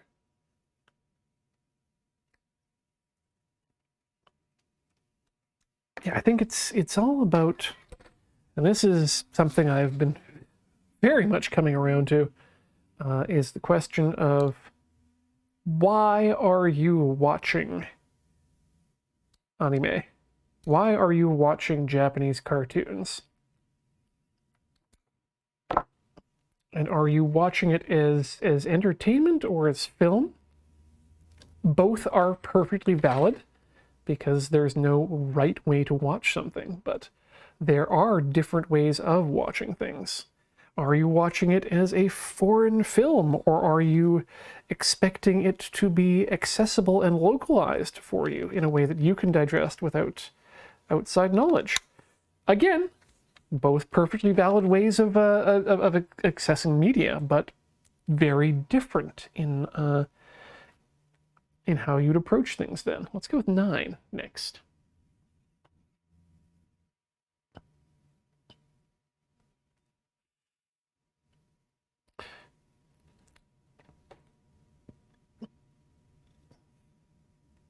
Penguin Rojo, that's an interesting question. I don't know if it can be said the same for Final Fantasy, because that's,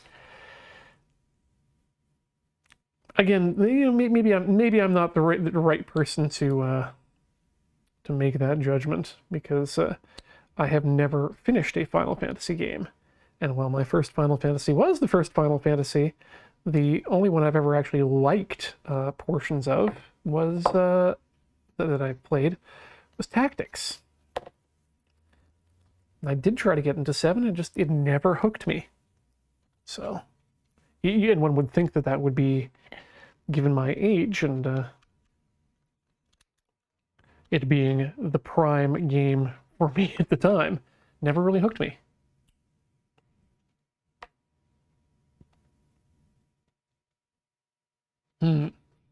What's the deal with Mobile Suit Gundam 00? I have no idea, because I didn't watch it, because I generally, unless I have a reason otherwise, only watch the Universal Century series. But that's changed a bit over time with Iron Blood Orphans.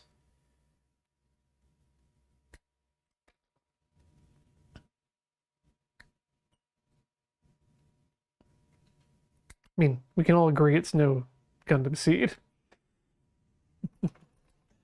Okay, I think now I know how these go on, so I can do that without having to push it in.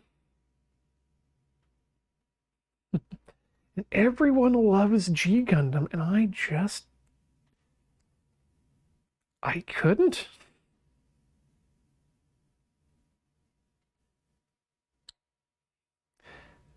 But then again, that's just not a it's not how I wanted to converse with Gundam myself. That's all. G Gundam being a God, I don't know how to describe it. It's fighting. It's the fighter Gundam, big Gundam fights, and then it's very goofy. Yeah.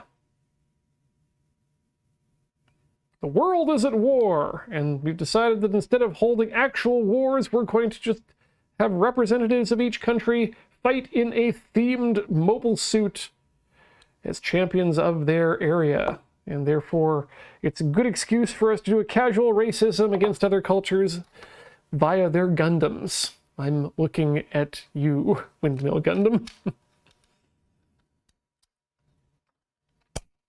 All right. Funnels connected. There we go.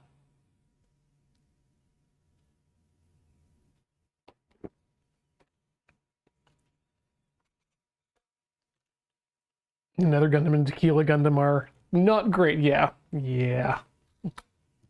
Ooh, funnel time. Funnels are where space magic happens.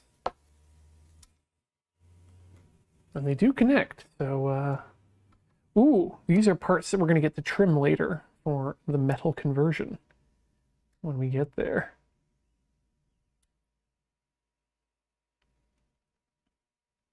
There are 5 of them.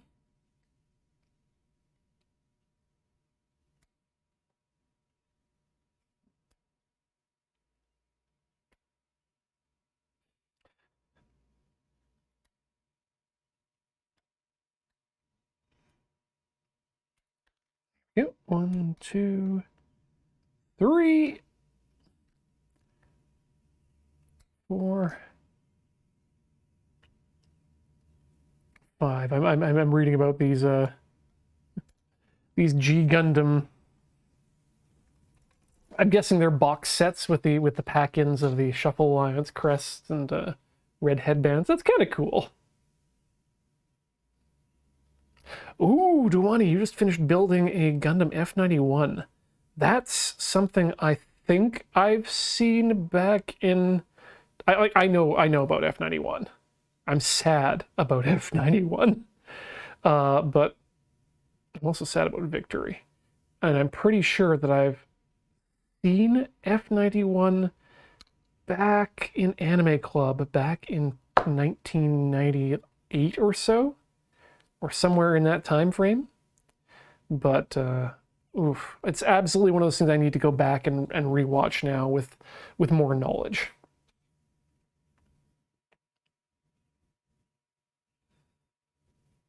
There we go. That's the connection I want.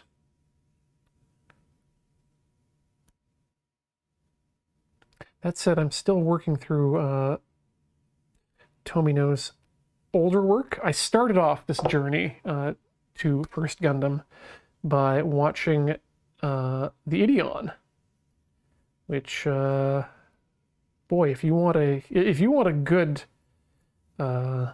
I guess you could say super robot show, that is absolutely the inspiration for things like Evangelion and influential. Yeah, watch the Ideon, especially the movies. You gotta watch the movies.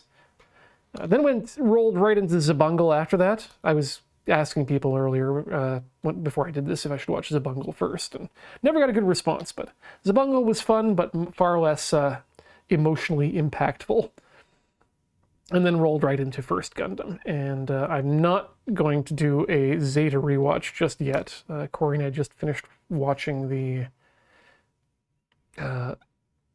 Gundam Zeta films, a new translation they call them, which, funnily enough, for most North Americans was the first translation, but we'll get into that. But that was Corey's introduction to the Zeta era things. And then we just recently watched Char's Counterattack.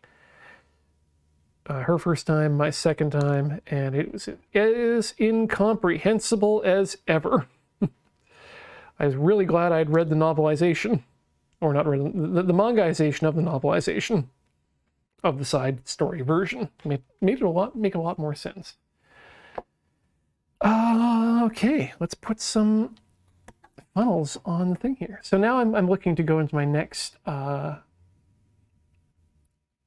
Tomino series, and I think I'm kind of tempted to give Brain Power a try, because I kind of bounced off that during its initial release back in the 90s, and I think I need to give it another chance in a way that I hadn't before. So I already did a Patlabor rewatch earlier in the pandemic, and everyone should do a Patlabor either rewatch or initial watch. That's some good looking funnels, folks. And they do detach, and maybe one day we'll get the funnel kit that'll show like the pew, the rocket's yellow glare of the funnels bursting into air. All right, let's put that there. Didn't Gact say some pretty messed up things about women and get real canceled? I mean, woo, if that's true, Angry Optimist, that's news to me. Rolling back on the chat here, trying to see where that came from. Oh yeah, no, the Gact opening to the first new translation is just one of his best songs. Yeah, no, if Gact has, I always thought Gact was a fairly decent indie guy.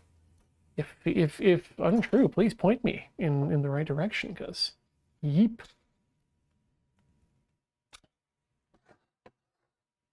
All right, we need to, on this one, do the same thing.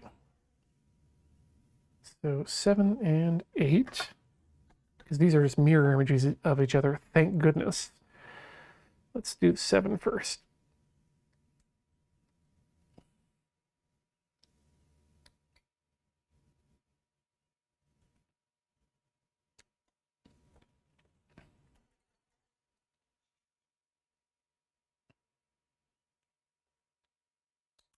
I think the last news I heard about Gact, and I'm trying to remember if this is correct, was just simply that he had to stop performing due to some issues, medical issues with his throat.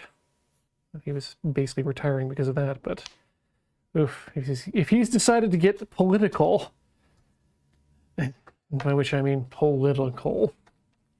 Gact had some allegations of sexual assault in the 2010s. He's retired due to neurological disorder right now. In between times, he's done a lot of questionable stuff.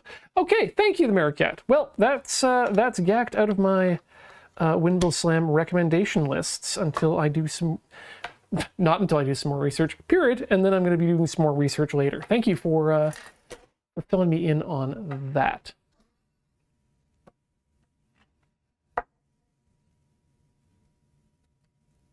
Oh, I was about to segue into something else too, and now I've completely popped it out of my mind.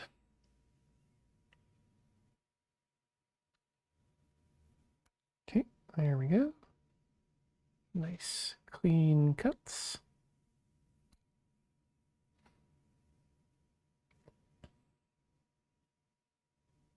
Well, we're still on the topic of Gundam, because we have to be.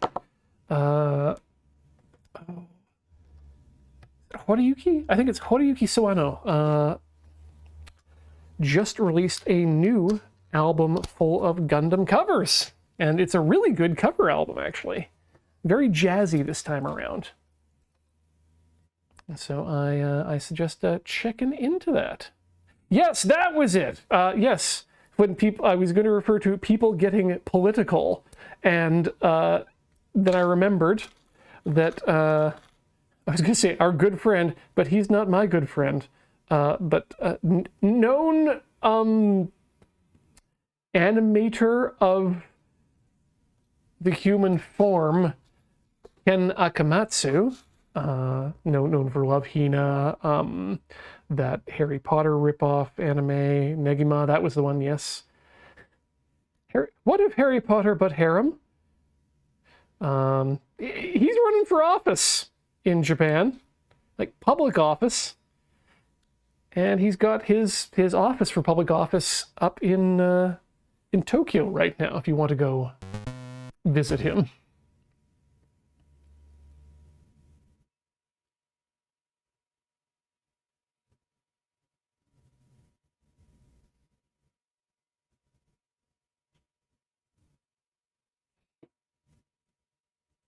Oh no, what's wrong with Ep4? What's wrong with Plu? Plu's fine. Plu's a tragic tale, as is Plu too.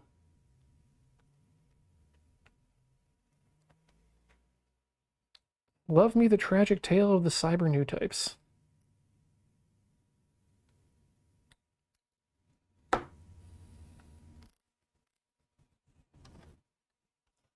And Plu 12. Yeah. Actually, wasn't it not really spoilers because it's been out long enough, but wasn't Marita Cruz a member of the Plu program? Sorry, it's spelled P-L-E and said P-L-U. It's difficult. Sorry, Princess Intel.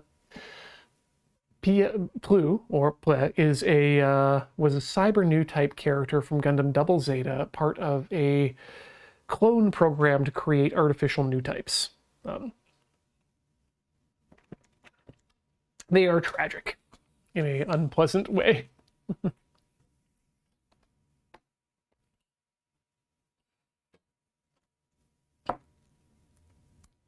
If there's one thing the original, the Universal Century Gundams do well, it's, well, introducing unpleasant ideas about what can be done to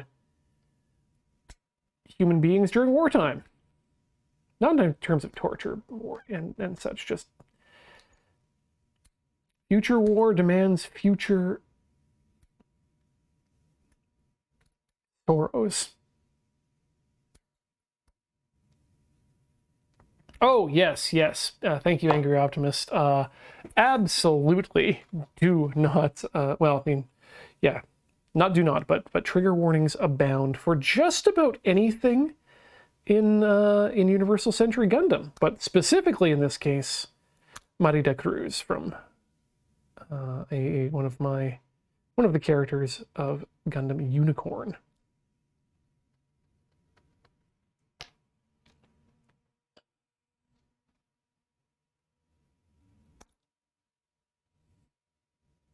Clip that off there. Oh god, Angry Earthquake Dynamo says, is this like how Lupin is pronounced incorrectly in the anime? Probably. But more importantly, you reminded me that I'm also watching through Lupin the Third Part 2 for the first time. And I think I hit the weird part because the last episode I saw featured Sherlock Holmes III flying around in his literal, actual Pixar's Up balloon house.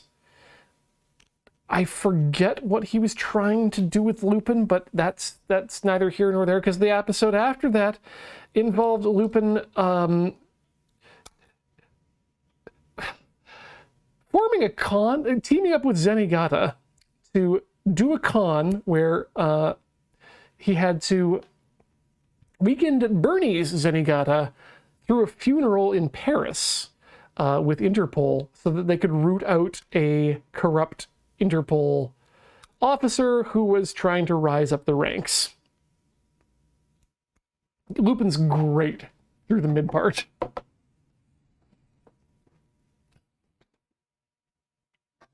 Yes, if you want to know how Lupin is supposed to be pronounced, you should look at the katakana of which his name is used to be spelled, Rupan.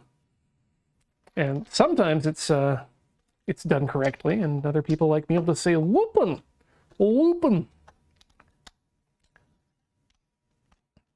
But really, if you listen to the soundtracks enough, you'll note that Rupan is often the case. It's not universal. Because, Lupin, he's a nice guy, but sometimes he gets angry. He shoots bang bang. Walther, P-38. The machine cries. But he's still Lupin III. Friends, I think we've finished the main body, and it's just getting to weaponry now. Shall we attach the wings? I think we shall.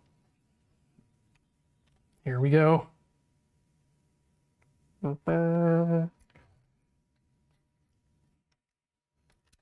You belong to me. We belong to Earth.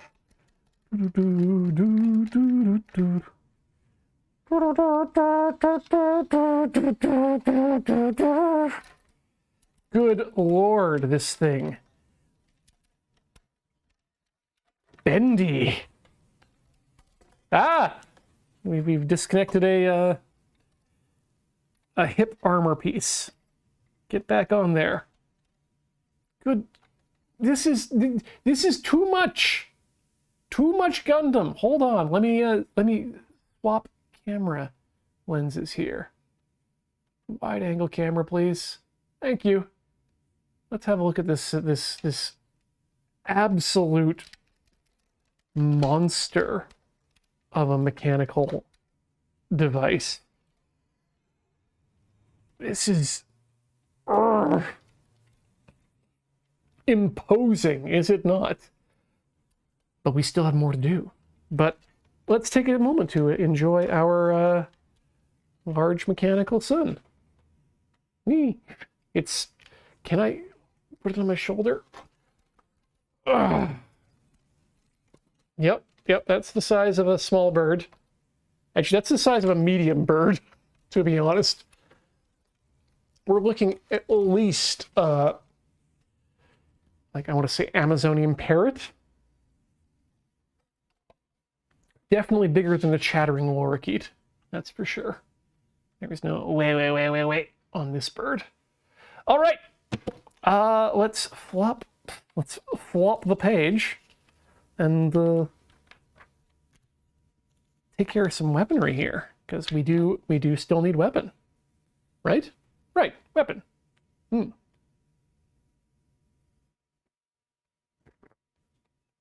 of wonder why it has legs, but then I think back to the part of Char's deleted affair where Char found out that the Zeong was supposed to have legs, and he just looks at the engineer like, "Man, why you gotta do me like that?" He probably insisted it have legs. Yes, the infamous legs are just for show. Again, that's one of those lines that's embedded in most of Japanese culture.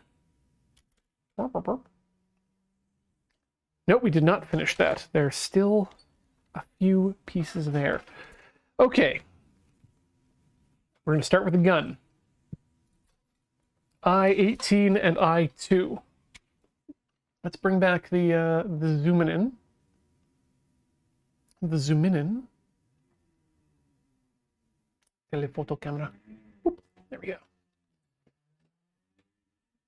Sadly, no banana. But again, we have that. We have the other-sized Gundam in the 144 that we can show off in a bit. Boop.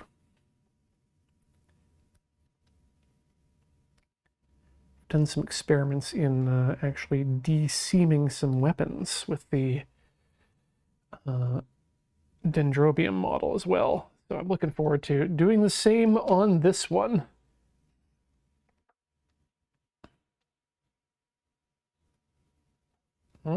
Yep, good. Whew, not undergated. Always got to worry about that undergating.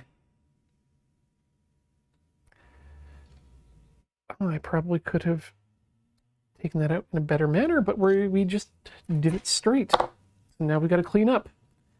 Now we got to clean up. Why did you do that to yourself, Ian? Okay, that side's good. That back side is rough, but just give it a bit of a buff and the rough until the fingernail feels no play. Just want it to be nice and smooth.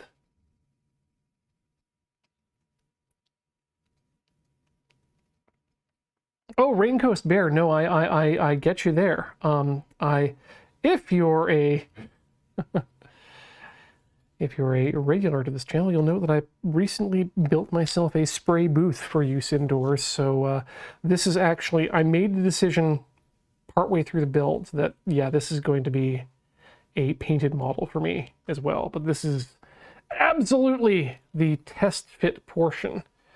But I do love that about Gunpla is that you can consider yourself finished with just a bare build, if you like. You can put into it as much as you want.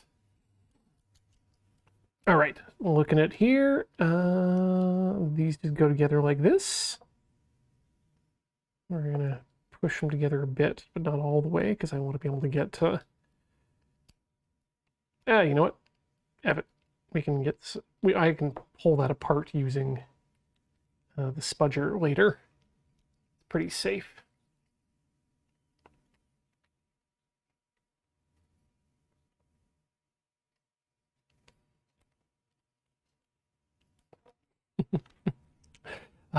People debating the motives of Char and Amuro in the chat, and that is why, or one of the reasons why, Gundam is still relevant today.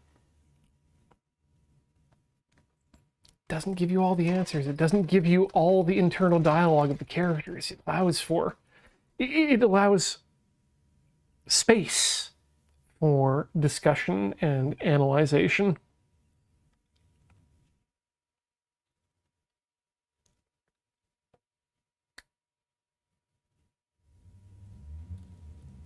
It's good TV, but it is just TV, but it's good TV. I-29 and I-25. Anyone who is an American can tell me if those two highways ever meet up. I don't think they do, given the primer I watched on the interstate system recently. But I am happy to be corrected.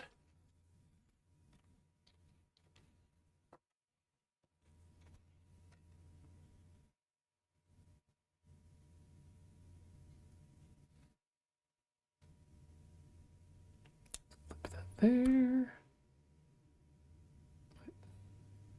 It's whatever Gray said in his video. Yep, that's what I'm trying to crowdsource right now.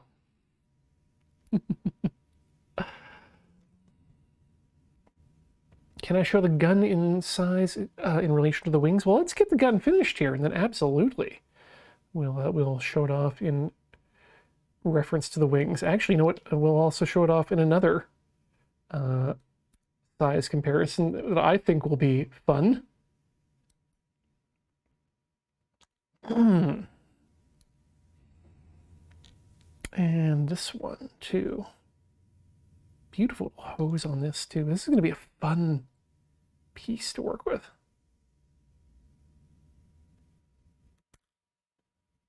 I've recently found out that the silicone wire that I use for soldering or happen to prefer for soldering, also makes for a great hose analog in modeling. So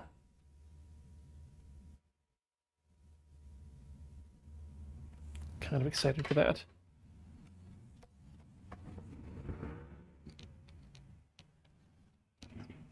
Okay, here we go. Let's click this in here. This part goes on the side and connects into the hose zone. The hose zone.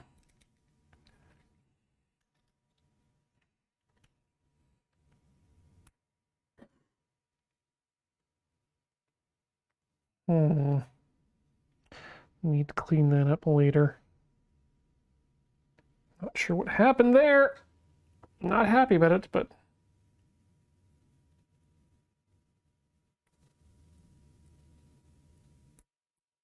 we can get some goo or whatnot on that.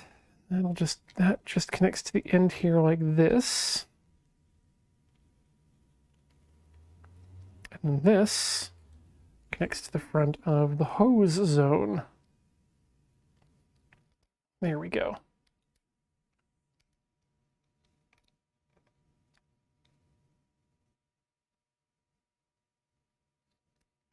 Oh ho! People are learning about the beauty of the Universal Century, which is that it spans a very long period of time. It's just a real shame that it seems all Bandai is interested in, or Sunrise is interested in making right now, is more side stories during the 1 Year War. Please, there's a lot of time for us to explore. Tell me something new. K30, K30, I-28. Okay, this one is I-28, which is this little thing down here. You can just clip that out. Don't need to be fancy about that. Easy maneuverability there. Ugh. And yet nub lines. Nub. Ichuta. Okay, and K, which is another runner. K and K. Aha, that's right, because K30 and K30.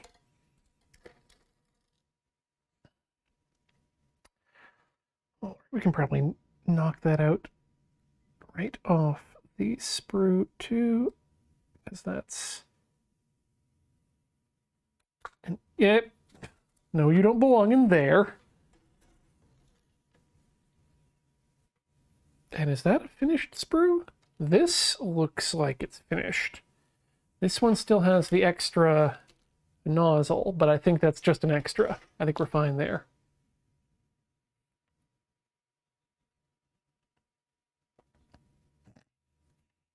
Angry Optimist, I will never forget our good friend Quattro Bagina. Quattro Bagina clearly couldn't be a Char. He's a different person.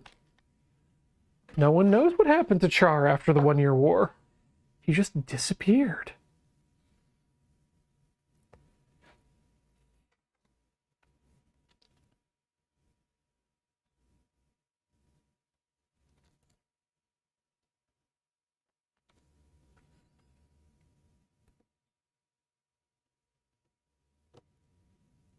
Okay, there we go. Uh-oh, someone's trying. Evil Dr. Reef is having a difficulty reconciling the late 0090 UC stuff with F91. Yep, I would not think too hard about that. That's also a problem that I believe Sunrise is currently having, trying to reconcile those things. So my advice is, don't worry about it. Don't worry about it. I'm sure it'll all be fine.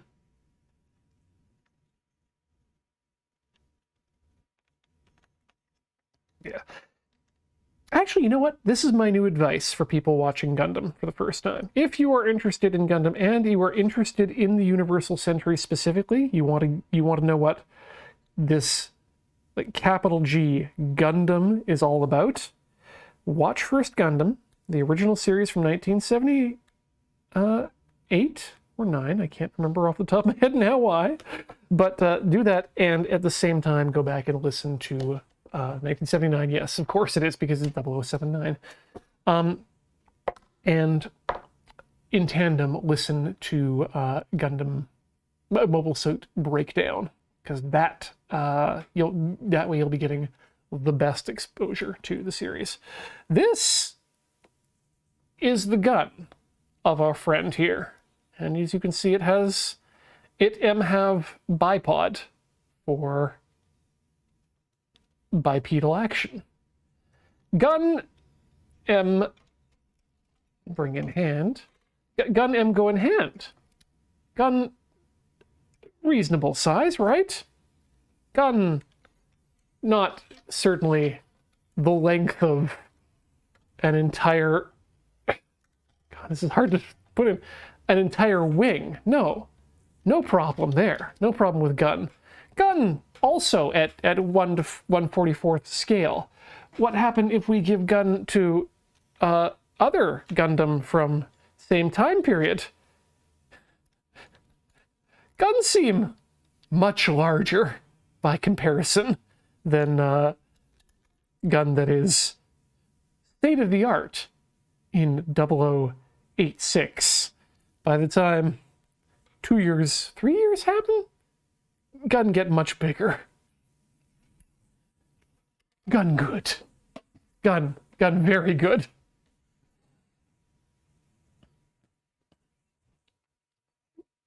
Okay, so that's Gun. We've done Gun. Now Shield. Shield is only slightly less ridiculous than Gun. Let's be clear. Okay, so let's B9 and A12.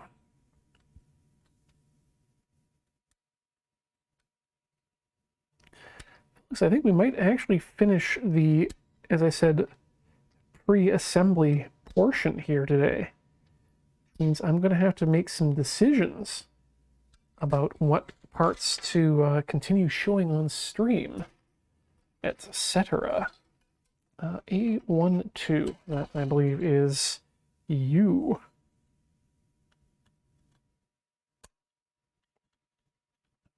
There. Gunpla tour. The thing is, I think you've probably all seen most of the Gundam, and you're probably going to see most of the Gundam I own. Or Gunpla.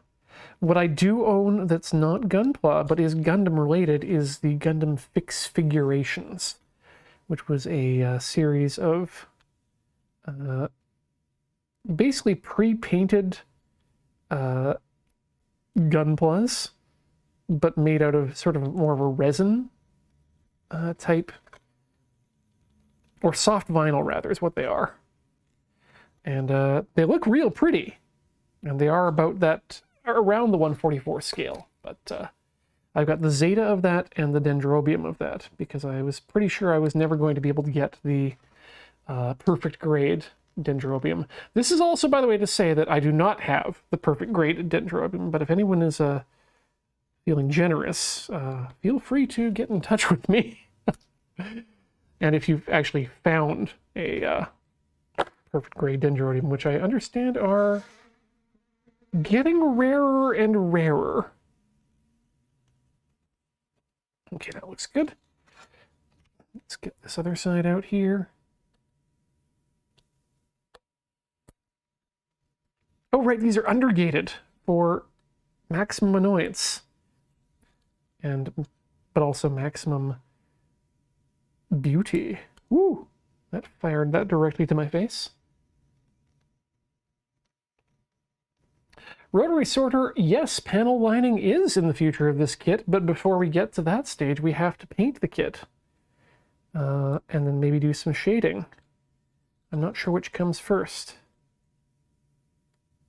I have assembled some knowledge of Gunplas and Gunpla finishing in book form in a few places, and I need to do some more research on that.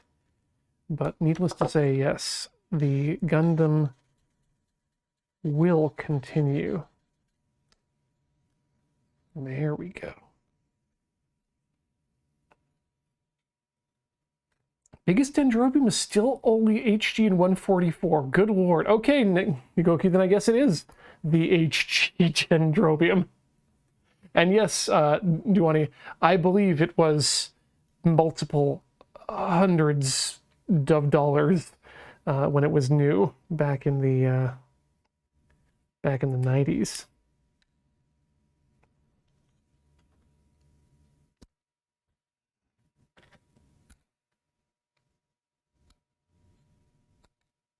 Things you wished you were in. See, this is the other problem with being a Universal Century Gundam fan, is that 40 years of history of the series means 40 years of merchandise. Maybe you don't want the latest release of the model. Maybe you want something from the olden days. That is often not the case, but it can happen. There has not been a reissue of the Dendrobium, and I think we're a number of years away from any sort of anniversary.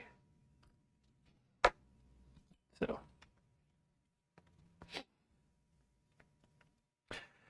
anyway, here we go.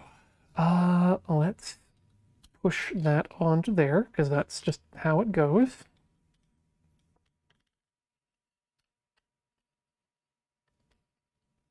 Ah, yes, I do not have kids putting the drain on the old wallet, which is... unfortunately, I do have other things that put the drain on ye old wallet, so it's not exactly a one-to-one ratio. I'm just wondering if I can pop this out with gusto still, because these are two parts that I would absolutely love to be able to paint separately. Yeah, we're going to be fine there. We're just going to leave it a little bit gappy, if you don't mind, folks. Julia Mons hit the nail on the head there. Living in Victoria does tend to put a drain.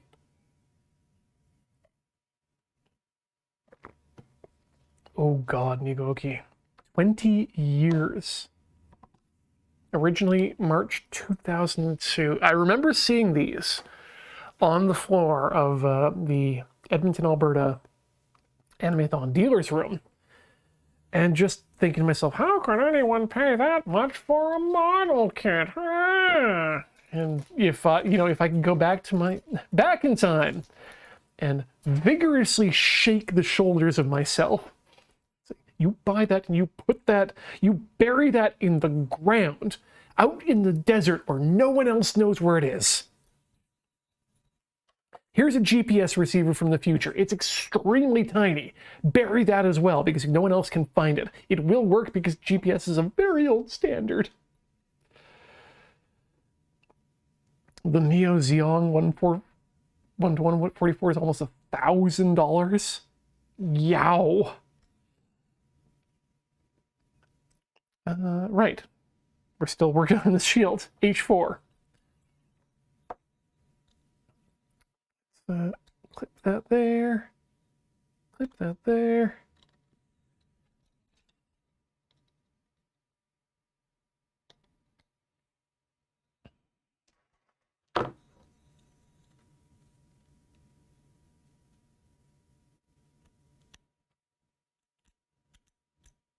Okay. That one's gonna be fine. Nice and smooth. Into the holes in the back. Thusly, again, very lightly for purposes of disassembly later.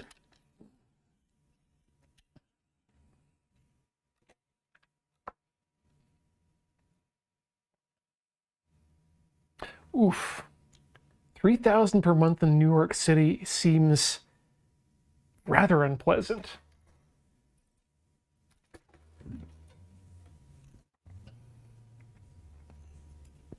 Even worse when you're not actually working for a tech company. All right, let's put that there and click that down there. And there we go. I don't know what this part is for, but we've absolutely cut it out.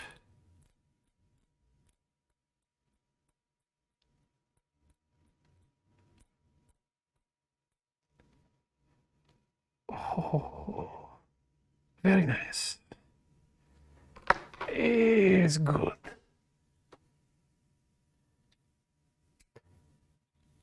Gotta work on my Watto a bit more. Okay, so that clips on down there for reasons. I do love that it has a little gun on the end of the shield. Okay. Checking the chat just to make sure I'm not way too. See, the thing is, Daily Maple Syrup says they're looking at $1,500 a month for rent in Moncton, New Brunswick, and based on the conversations we were having previously, I was unsure if that was a report based on the price of the model kits we were looking at earlier, or if that was rental costs. And answer has been understood, so no worries there. A1, A3, these two. Ooh, these little black friends. They're shiny. I'm not sure if I mentioned as well, but in looking around, I stumbled upon someone who had completed this kit and then painted it in desert colors, like a tan and a beige, and I'm telling you, I'm mighty tempted to just completely forsake the beautiful red of this thing, but I don't think I'm quite that ready to go that far afield.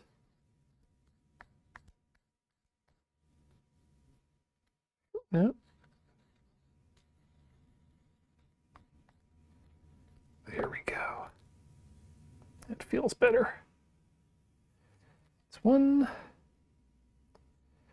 This one we're going to try and just chop that off. Boop. Boop. Much smoother. That side's going to need just a wee bit of abrasion. Very smooth. Okay. Good. Legendary CP multi-mark Gundam paint scheme. Oh no. That's something I'm unfamiliar with. Oh wait, nah.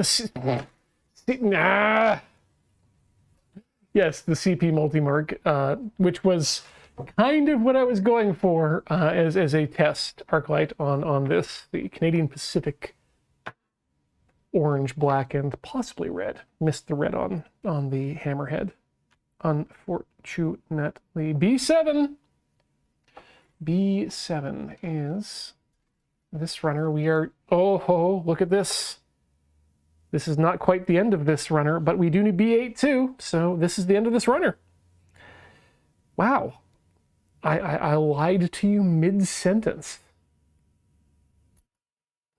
That's a skill, I gotta say.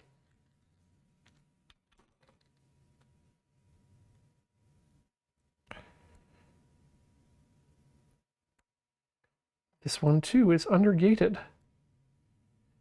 for maximum prettiness. The axe itself is not, but that's okay. We might end up doing some gluing, some seam deletion, as the kids call it, before our time is through there.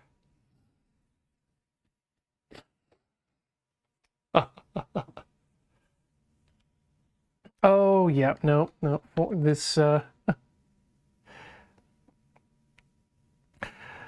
Gunpla's fun, and I'm super into the Gunpla now.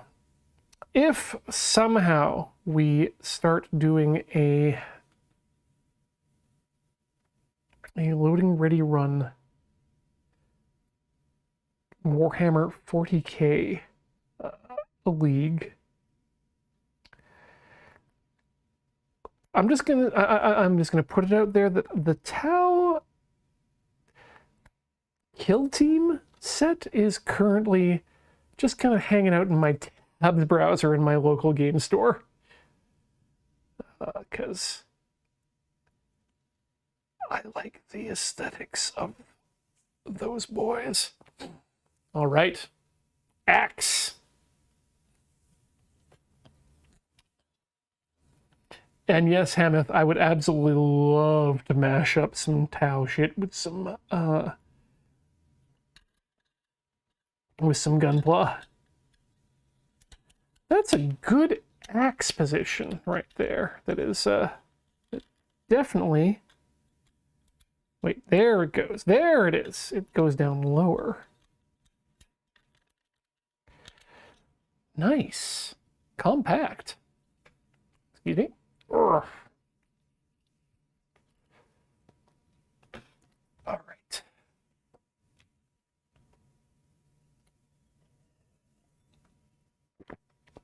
Can the axe activate from behind the shield? Probably in one of its forms, but I don't think you'd want to. We need H3 now. H3, here we go. Ooh, we are coming up against the end of the show here. You know what, I'm going to do a bit of my spiel here. I want to thank everyone for hanging out with us. Whether you are chatting away madly in the Dunsprue, in the chat. If you're watching on YouTube, hey, welcome. Nice to see you here in the future. You can find all of our streams, if you are here right now for the first time, over at youtube.com/loadingreadylive. And of course, youtube.com/loadingreadyrun has all of our premium content, by which I mean it's just not a stream and it's real good, and you should check it out. It's definitely free.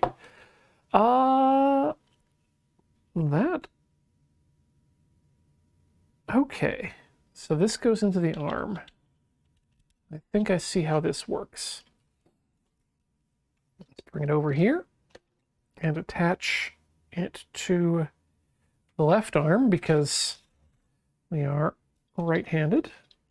Oh ho ho! And then you can put it either on the top as a sort of stabby, or the side as just a stabby. It becomes an big shield of too much. Good God. Okay. You know, we don't need to do all the beam sabers. We already have the leg in the back. Let's get our beam sabers out of their holes, which is SB120,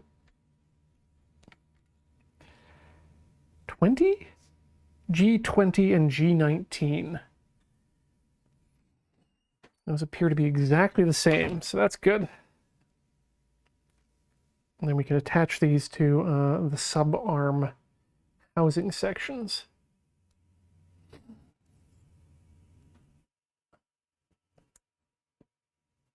Okay, let's turn that around and get right up there. And do the same thing again, only this time with that one. Disconnect and disconnect. And that's an empty sprue. Great. Something to turn into goo. Great. Undergating. Yes. My old nemesis. Baron von Undergate.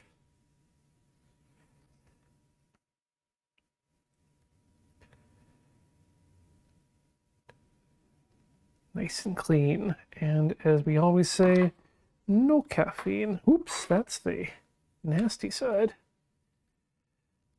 And just a slight scuff there. We have a pretty nice. I'm going to say pretty nice there.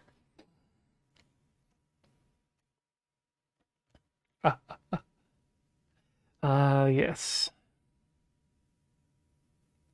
People are now discussing Macross mechs in Warhammer, I want to say. I understand. I know they're in Battletech, that's for certain.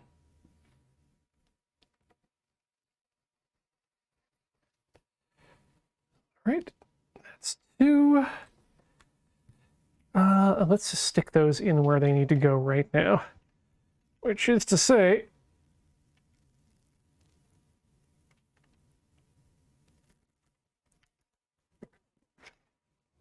how do these go back? Aha! Wait, do they just go in the hands? I think they automatically go in the hands of these things. Yes, they do. So let's get the other hand out. There we go, there's one hand, and we're going to stick the boom saber in there. Good. And the other sub-arm gets a beam saber as well. Good, yes. Everyone gets a say. Because, you know, when you've got a big mech, you need 4 arms for all your guns. And then it's just heat hawking, I believe. Well, you know what? Let's release one of these heat hawks and get that in the hands of our hero, Castle Daikun Char Aznavour Quattro Bagina full frontal. And let's see what this looks like. Okay. Ah! Goodbye.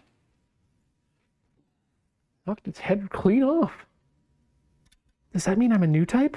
It must mean I'm a new type, right? Yes, that must mean it. All right, let's get the axe out of there. And then stick that on like this. Oh, that's plenty intimidating. And yeah. Do these hands come apart? Throw these hands. Yes, they do. Great. Take this hand apart. I also want to thank anyone who's a Patreon over at patreon.com/loadingreadyrun. We appreciate your continued support through these unprecedented times and precedented times both. But thank you for hanging out with us while we do this game. Thank you for being a patron of the arts. This is not the correct hand for holding this gun, I believe. Wait, no, we can just sideways it. Great. Come on. Get in the hole. There we go. All right. Oh, I burst his hand open. Well, that's not going to help anyway. Yeah. I think we've done it, folks. I think we've done the initial put together. Now remember, this am not the end of the build because we still have, at the very least, and decal kit and water slide decal kit. None of that sticker action for me. Let's do it upright. And then while we're messing about with water slide decals, we've also got this photo etch metal set to deal with, because we need to put something on the front of the shield here, and that's where that goes. But that's not all, because we also need to finish by replacing all of those thrusters with these metal thrusters because we want this thing to look good, because we are way in over our head. Friends, thanks so much for watching. Let's thank those of you who were so kind as to drop your subs and bits on us during this very stream. I want to thank Angry Optimist, who's been here for 63 months. Did you see that StarCraft Gundam conversion? I need to actually wait. Remind me about the StarCraft Gundam conversion.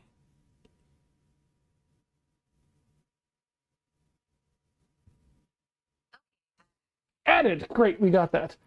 Hamath asks, where did you find the metal thrusters? I actually just searched on eBay and AliExpress to find aftermarket kits. These ones are made by a person named Mr. Metal, so hopefully that'll point you in the right direction for that sort of thing. Where was I going with that? Yes, we were going with Zero Penumbra, who has been a subscriber for 24 months. Thank you for your continued support of the channel here. Push button to regain.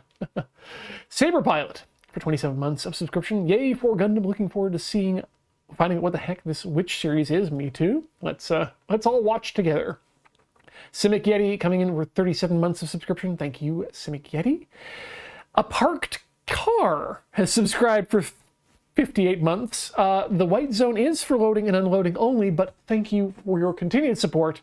And thank you, Wedge, for those. Wow, that's the 2-year. Congratulations. You made it all the way to 2 years of subscription on this particularly ridiculous channel. Thank you for hanging out, and thanks for your support. And in terms of what's coming up next, I believe the major thing that's happening tomorrow is there a Play It Forward? I don't know. You can find out yourself on loadingreadyrun.com/live. That'll give you or you can use the next command. You have more power than I do. There is a Play It Forward with Elden Ring at 9 a.m., but then in the evening there is going to be Magic the Gathering in the form of Canadian Highlander. And I believe the Highlander boys are back this time with the original crew that was supposed to be happening a couple weeks back. It's going to be fun. Beachlander has been dated because packs no longer exist in stores. The supply chain has ruined even used packs of Magic cards. So, yeah. It's been fun, folks. Thank you so much for joining me so far on this build. We got more things in a fortnight. Probably going to be the sushi, if I remember the way my schedule worked, but it might be something else. Until then, as we say, ever forward, learning out of spite. Good night.